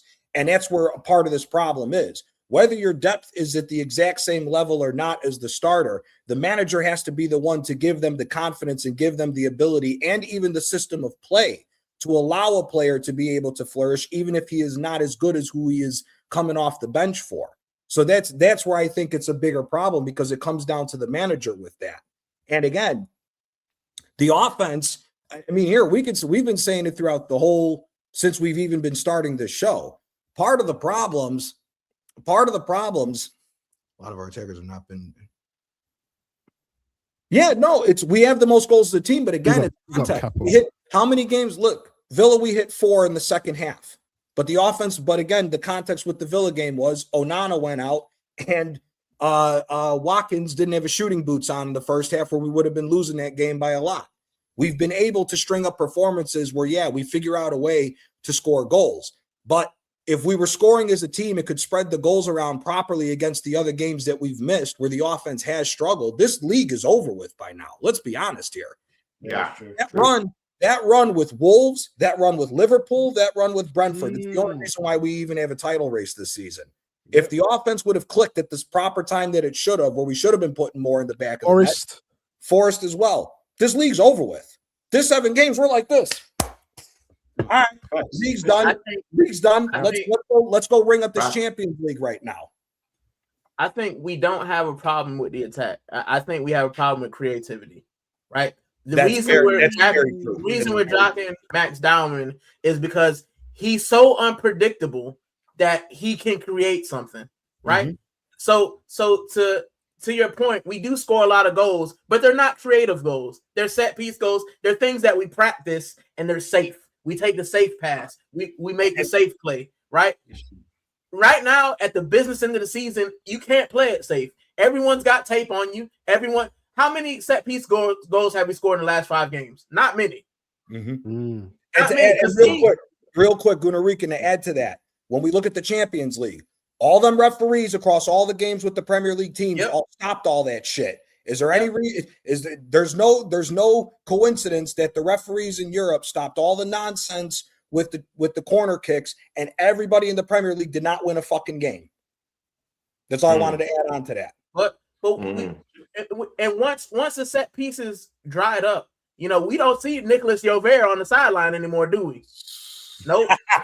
There's no panning to him like that, right? So what we have, Max Dowman gives us creativity, and I watched it. I watched him go left. I watched him go right. I watched him make quick passes, decisive passes. But Kyle Saka's not doing that because he's playing it safe. Odegaard wasn't doing that. He's playing it safe. We don't have an attacking problem. If we can get the ball to Gyökeres, he can score. We've seen it 11 times. If we get the ball, even Kai Havertz, and I'm not the biggest fan of Kai Havertz, but if we can get the ball to him, he can put it in the back of the net. The issue, we're not getting the ball to him because he's having to drop deep because we're not creating anything. We're not creating lanes. We're not creating space. We're just standing there and passing the ball sideways. And Everton, bro, David Moyes, that's his bread and butter. I'll sit here. I'll let you guys pass for 45 minutes. That's all right. It's okay. And I hit you on to make you look stupid. And that's what teams have done to us. So it's not an attacking problem. We score goals, but we can't create anything once plan A fails. Once plan A fails, we don't know what to do. We keep doing the same plan A. Oh, it'll work one time. And that's what Saka is doing. If my first move doesn't work, I'm just going to keep doing it and hope that it works one time. Instead of saying, let me try something. And all of the players have it. And like John said, that comes from the manager. That comes from the coach. That comes from the structure, the safety, not allowing people to express themselves. Max Dowman doesn't have that because that kid went to school and he's probably not around Arteta half the time. He's probably got less training sessions, and Arteta's like, all right, we'll try you. So he hasn't been. You look at all of the guys that come from the academy, right? That we've seen play. They've all looked like they got something in them, and the longer they stay with this team, the less and less MLS, less and less creative you get. He capped it. Where is he now? France. Chile. Eze. Right. Eze was one of the most creative 10s in the league coming into this team. Now all of a sudden completely dried up. But we know all of this already. We know that this is Arteta's style. But listen, people, we're going off track again. Bayer Leverkusen tomorrow, starting lineup. Who are you playing? Who's your starting 11? Let's go around. Let's for let's start with Johnny. Starting 11 tomorrow, and then we go round. Raya, Mosquera at right back, Saliba, Gabriel, Hincapié at the left back. It's going to be Rice and Zubamendi again. It needs to be in a double pivot. Eze at the 10, but then, like I said, right wing Madueke, left wing Max Dowman, striker Gyökeres. That's what I would go for my starting 11 in this game. GR, what are you saying? GR? I would do the same, but I wouldn't start Zubamendi. I put Norgard in there. I put Norgard next to Rice and say, all right, you protect the back line, Norgard, and you guys go with them. We're at home. We can't sit back. We can't allow them time and space. Like, we have to go. And you guys convinced me, right? I think Max Dowman can do something on the left wing. I was thinking him on the right wing or in the 10. But left wing, he can't be any worse than what we've seen. I never want to see Madueke on – I don't want L next to Madueke's name at all. Left mid, left wing. I don't want to see L next to his name on the team sheet at all. It's always R, right? But yeah, I think that's good enough. I think we have to get at them early and often. If we can do that, then it'll be a very comfortable game. If we start playing U-shaped, Leverkusen's good at it. So yeah, I agree that same lineup, but I would put Norgard in there because I think Zubamendi, his legs are gone. What about you, Tone? See, people, I would have wished for so many things, people, this is the truth. Number one, because we're talking about creativity here. This would have been a very big chance for us to have someone like Trossard, who would have actually helped us out creatively down that left-hand side, because, we sort of miss him in a way since he's gotten this injury. Mind you, these European teams, for some reason, like playing with a back three, mostly from Germany. That system is just so popular down there. They like playing with that a typical back three. When they're under pressure, they turn into a back four, sometimes into a back five, whenever they're in under intense pressure. That's of Bayer Leverkusen I'm talking about. But typically, it's a back three. What does that mean? There will be space down the wings. So we have to overrun them from the wings. We're at home, innit? So if somehow miraculously Trossard comes back on and is okay, I will bring in a Trossard down there in the left-hand side. And again, people, I want to start Max Dowman down that right-hand side, people. Yeah. We have no other choice than to see someone like Gyökeres, being that number 9 slot down there, and midfield, Declan Rice. Nordgaard. I mean, Gunarikin. That Nordgaard. I mean, I hear it, bro. I would like it. But we all know that Mikel Arteta wouldn't do that. Oh, Zubamendi's going in.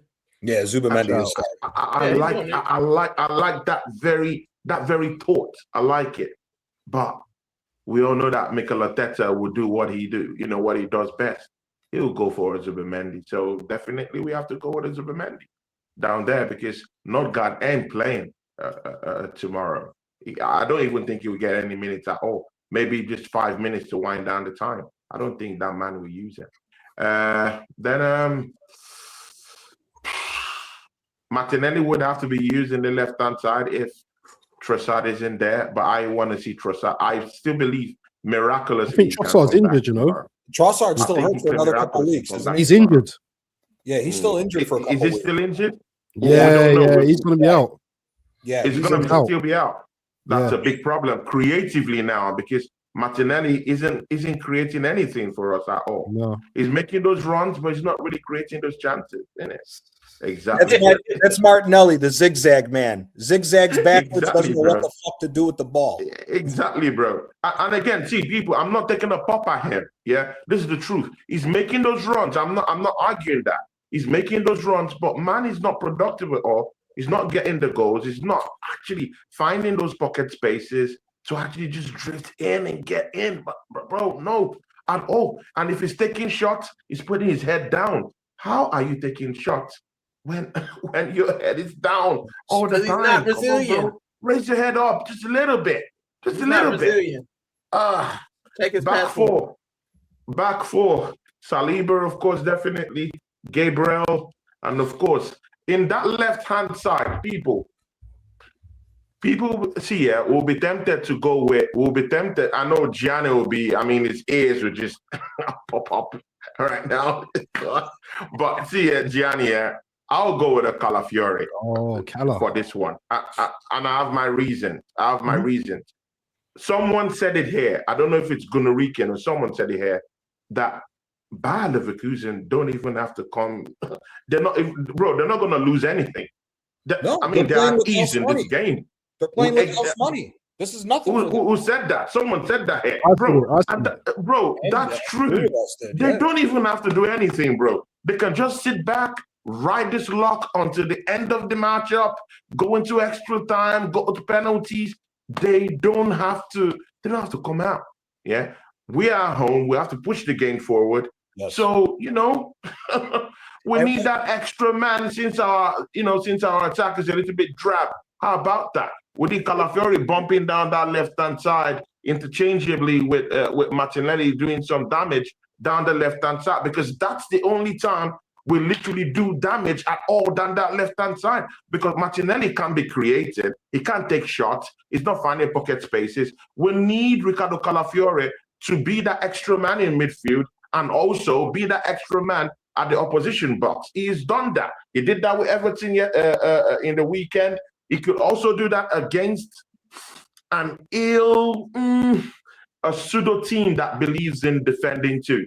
They can't defend resolutely like Everton or like Premiership sides like Wolves, who will sit back there all their lives. They don't care to just sit back in a low block and do it professionally. I don't think Bayer Leverkusen is that kind of side that can do that very, very well. We can break them. I think they're breakable. They're a breakable team. Mm-hmm. So if we use Calafiore very well and just give him the freedom to just move in certain directions, help us out in that left-hand side, just maybe Martinelli could get something down there. Down the right-hand side, Benjamin White. And people, see, we could talk about this Benjamin White thing, how he's gone down the pecking order. Again, I've seen him still play even when Duran Timber, has been getting the whole 90 minutes. These days in the team.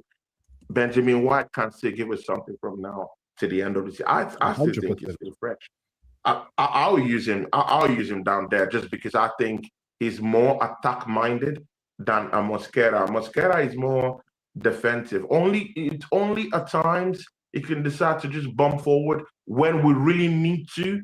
But Benjamin White is more susceptible to actually. He's more susceptible to actually do the attacking thing. And people, why I'm talking about the attack is that we need goals. We need to win. But I got a question for you. Tony, I have a question for you. If you're gonna go with Calafiore at the left, and I hear it, right? Because we do need some more creativity and someone else going forward to add numbers.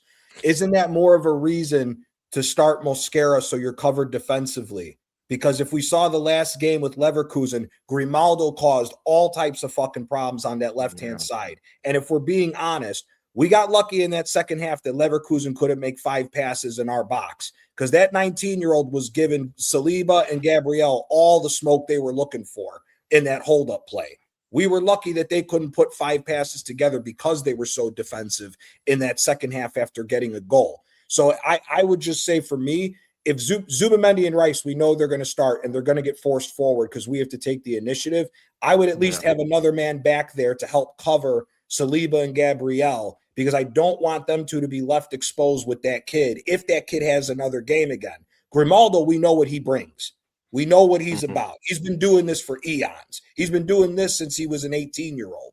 So for me, the reason why I'm saying Mosquera is I want to shore up the back line, because my biggest worry is if we give up an early goal to stupidity, now we got problems. Because now all Leverkusen there we have the problem. Yeah. Right. That's why for me, I could see it either way. If you want to put Ben White at the right, then go more defensive on the left with Hincapié. If you want to go defensive on the right and start Mosquera, then go offensive with Calafiori on the other side. But we still have to protect that back line, because that back line, like I said, and the other thing that we still have to wait and see is one of the best strikers in Europe for the last few years is Schick. Schick got rested.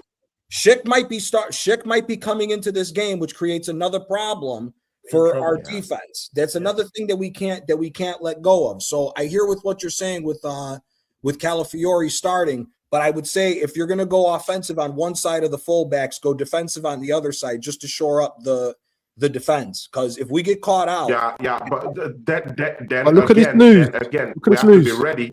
If you're talking about the defensive thing now, then again we have to be ready to stink up the place and get a goal in the 70th minute. In the 80th, I think Ben White starts tomorrow. You know?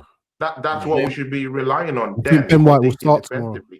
But if we're thinking of going up front with this full throttle, high octane football, let's just go with Benjamin White, who could give us something in attack, because Mosquera is typically gonna sit back, and that will take that +1. We'll get out there in terms of our offensive framework. That's a -1, bro. Mosquera is not that guy that will overlap. We know this. That's pure fact. I hear what you're saying, but my thing is, I will go with Benjamin. I'll go with Benjamin White at least for the first 50 minutes. Yeah, let's see if we can find a goal. Yeah, then after that, good. Then maybe 2 goals, 1 goal, or something like that. Then maybe you could just decide to just stink up the place, bring in Mosquera in the second half, close up that place, bring in Declan Rice a little bit more deeper. He shouldn't be running more often in that number 8 position. Just sit back, double pivot with Zubimendi, and just protect the back 4. Just be that extra guy protecting our defense against that Chief guy or even Grimaldo. Again, it depends on how the manager looks at it. And again, Don, what's your team? We are home. We are home. We can't just sit back, bro. We are home. Yeah, we should have the confidence to do these things. I don't know. Don, what's your team for tomorrow, my brother? Thank you, Tony. That was a lot. No. I love it. I miss you, Tony. Okay, big ups, man. Ryan in goal. On the left, I'll have Hincapié, Saliba, Gabriel, and Mosquera.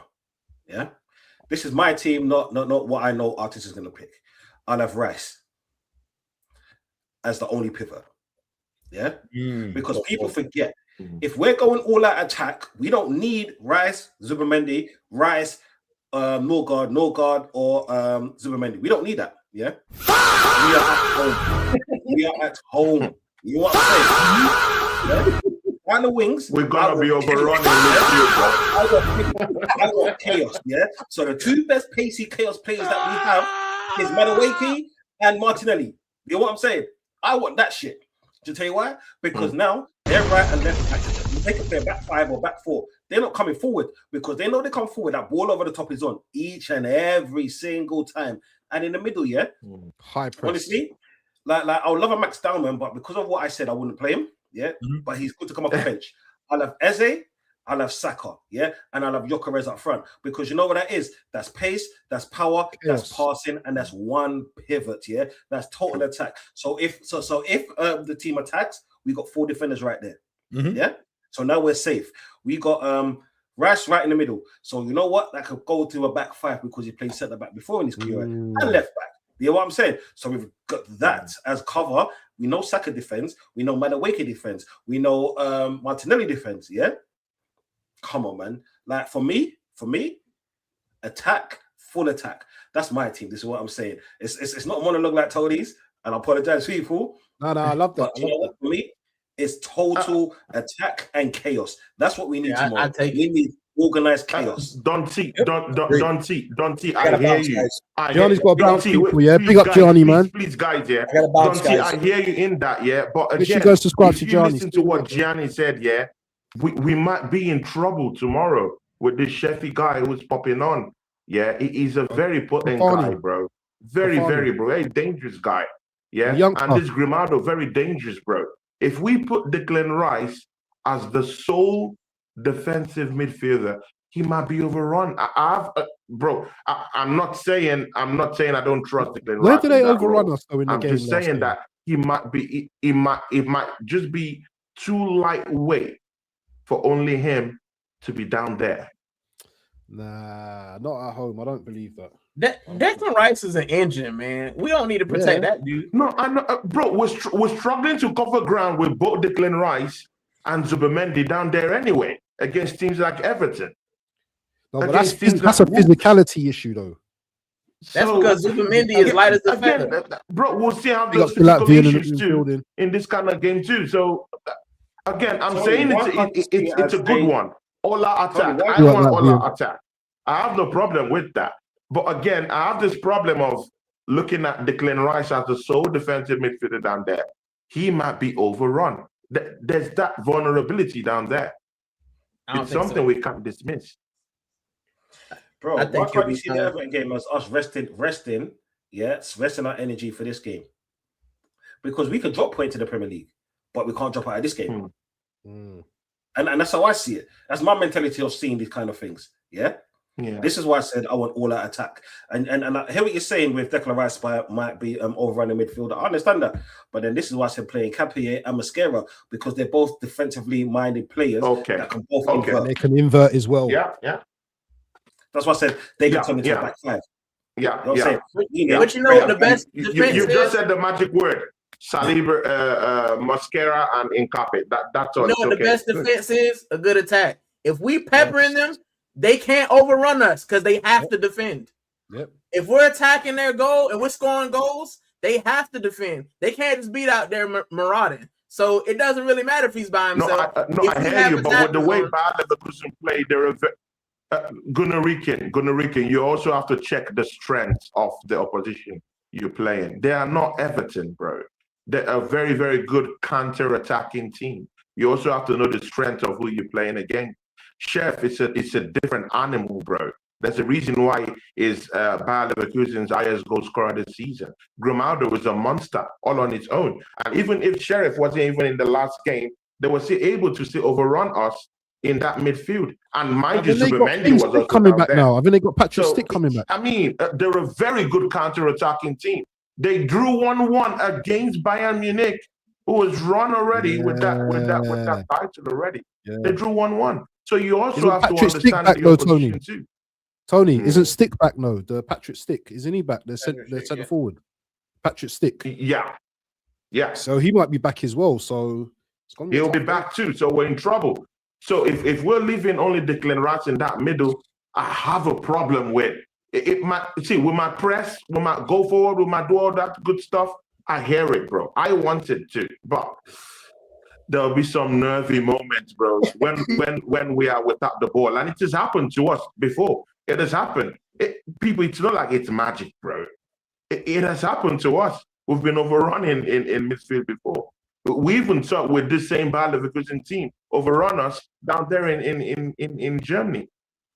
We couldn't hold them together, in Germany. They can literally overrun us, mostly with their gunners coming up in this matchup. It's going to be different. It's going to be hard. But again, it makes up for a good game. How about that? You're on mute. Guys, I'm going to have to wrap up because I'm not feeling too great, man. I could be here for 3-4 hours, man, but I'm not feeling well. People, let the people know where they can reach you, man. Then let's get out of here. Anyone can go first.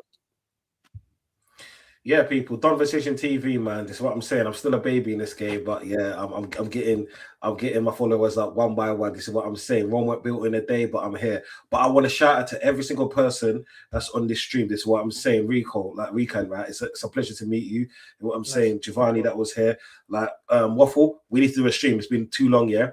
And Tony, you know it's been a long time, and you know all that chocolate up. You see, people, we don't realize it. Me and Tony will always go back to back. I miss you, bro. It's not about love, but make sure you're liking and subscribing. This is what I'm saying. Liking and subscribing. Yeah. Gunarikian, tell the people where they can find you, my bro. Yeah, I mean Gunarikian TV on all socials. I'll be back doing the build up for tomorrow's game, but I don't do watch alongs because the dopamine gets me sometimes, and I don't want to get canceled. So yeah, so I'll be on the preview. And then I'll be back for the midweek Mazza on Thursday. Where just waffle about sports. So yeah. Just before we go, people, Don C, please, before you go, can you give us a prediction for the game? We can't let you just go away like that. Come on, guys. Come on. Honestly, 3-1 Arsenal. Ooh. You know me, when I'm confident, I'm confident. When I'm confident, I'm confident. Don't let drafts. Yeah, 3-1. Waffle done the Undertaker sound. Come on, bro. Undertaker sound for that 3-1. Well, you're gonna hear the Undertaker sound for my prediction. Who's ready for my prediction? Go on, you go next, Rick. I'll go last. Yeah, John Rican, give us your prediction, bro. Man, I don't know. You know what? I was gonna go 3-1 as well. But just to be different, I'll go 2-0. I think it's a return to the clean sheet crew. We ain't seen them for a while, so I want to see the clean sheet crew return. Okay, Rican, 2-0. See, my brother Waffle, talk to these people, bro. Talk to them, bro. Prediction. 4-1.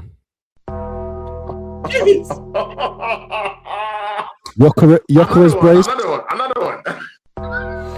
Yokeres braced. Man, hella chest, Dowman off the bro. bench. Everyone here. 4? Hella chest. And Gabriel Magalhaes set piece. Fair enough. Wow. It's going on a while. I need an own goal, man. I miss own goals. I'm going with 2-1. I think to be a very difficult matchup, bro. I heard. Very, very difficult one. 2-1. And there'll be a set piece goal from Arsenal tomorrow. Yeah. All right, guys, let's wrap up. Yeah. Thanks for joining us today. Big up to you, Gunarikian. We're not forgetting, of course, Joe, who was down here with us. And of course, Don C. Big ups, my brother. Big up, Don See, C, people, in case you don't know, me and Don C worked at Sarcasm TV. He's still doing the show down there. You know, great brother to work with. Every time I see him, I'm always hyper. I'm always happy. I always like to get into a scrap with him, because, you know, it is what we do. When you do some bro. When we start scrapping people, it's like cat and dogs. That's why I like my brother, Big up to you, Don T, man. Love to see you every time, my bro. We still have to do a show, you know. I mean, come on, man. Invite me, bro. You know, and I like, please send my message to Blacker for me, bro. I like that, bro. Yeah, send my message to Blacker, Tell man that me and him have dragon energy, bro. How about that? Tell him to link me up, bro. You know, let's get a talk. Or I can come down to your channel and we'll have a talk. And what you done? Do you have anything coming up? No, I don't actually. I'm going to be chilling, illing at the moment. I'm supposed to do a watch along tomorrow. I don't know if I'm going to do that tomorrow with Kate, but yeah, I'm about, man. You know me, man. I do my shows, man. But don't worry about me, man. This is the big show on the Monday that we love, man. So big up to everyone, and big up to my co-host Tony as well. I need to go to Big up to people, Thank you for joining, and we are out. Peace. Peace.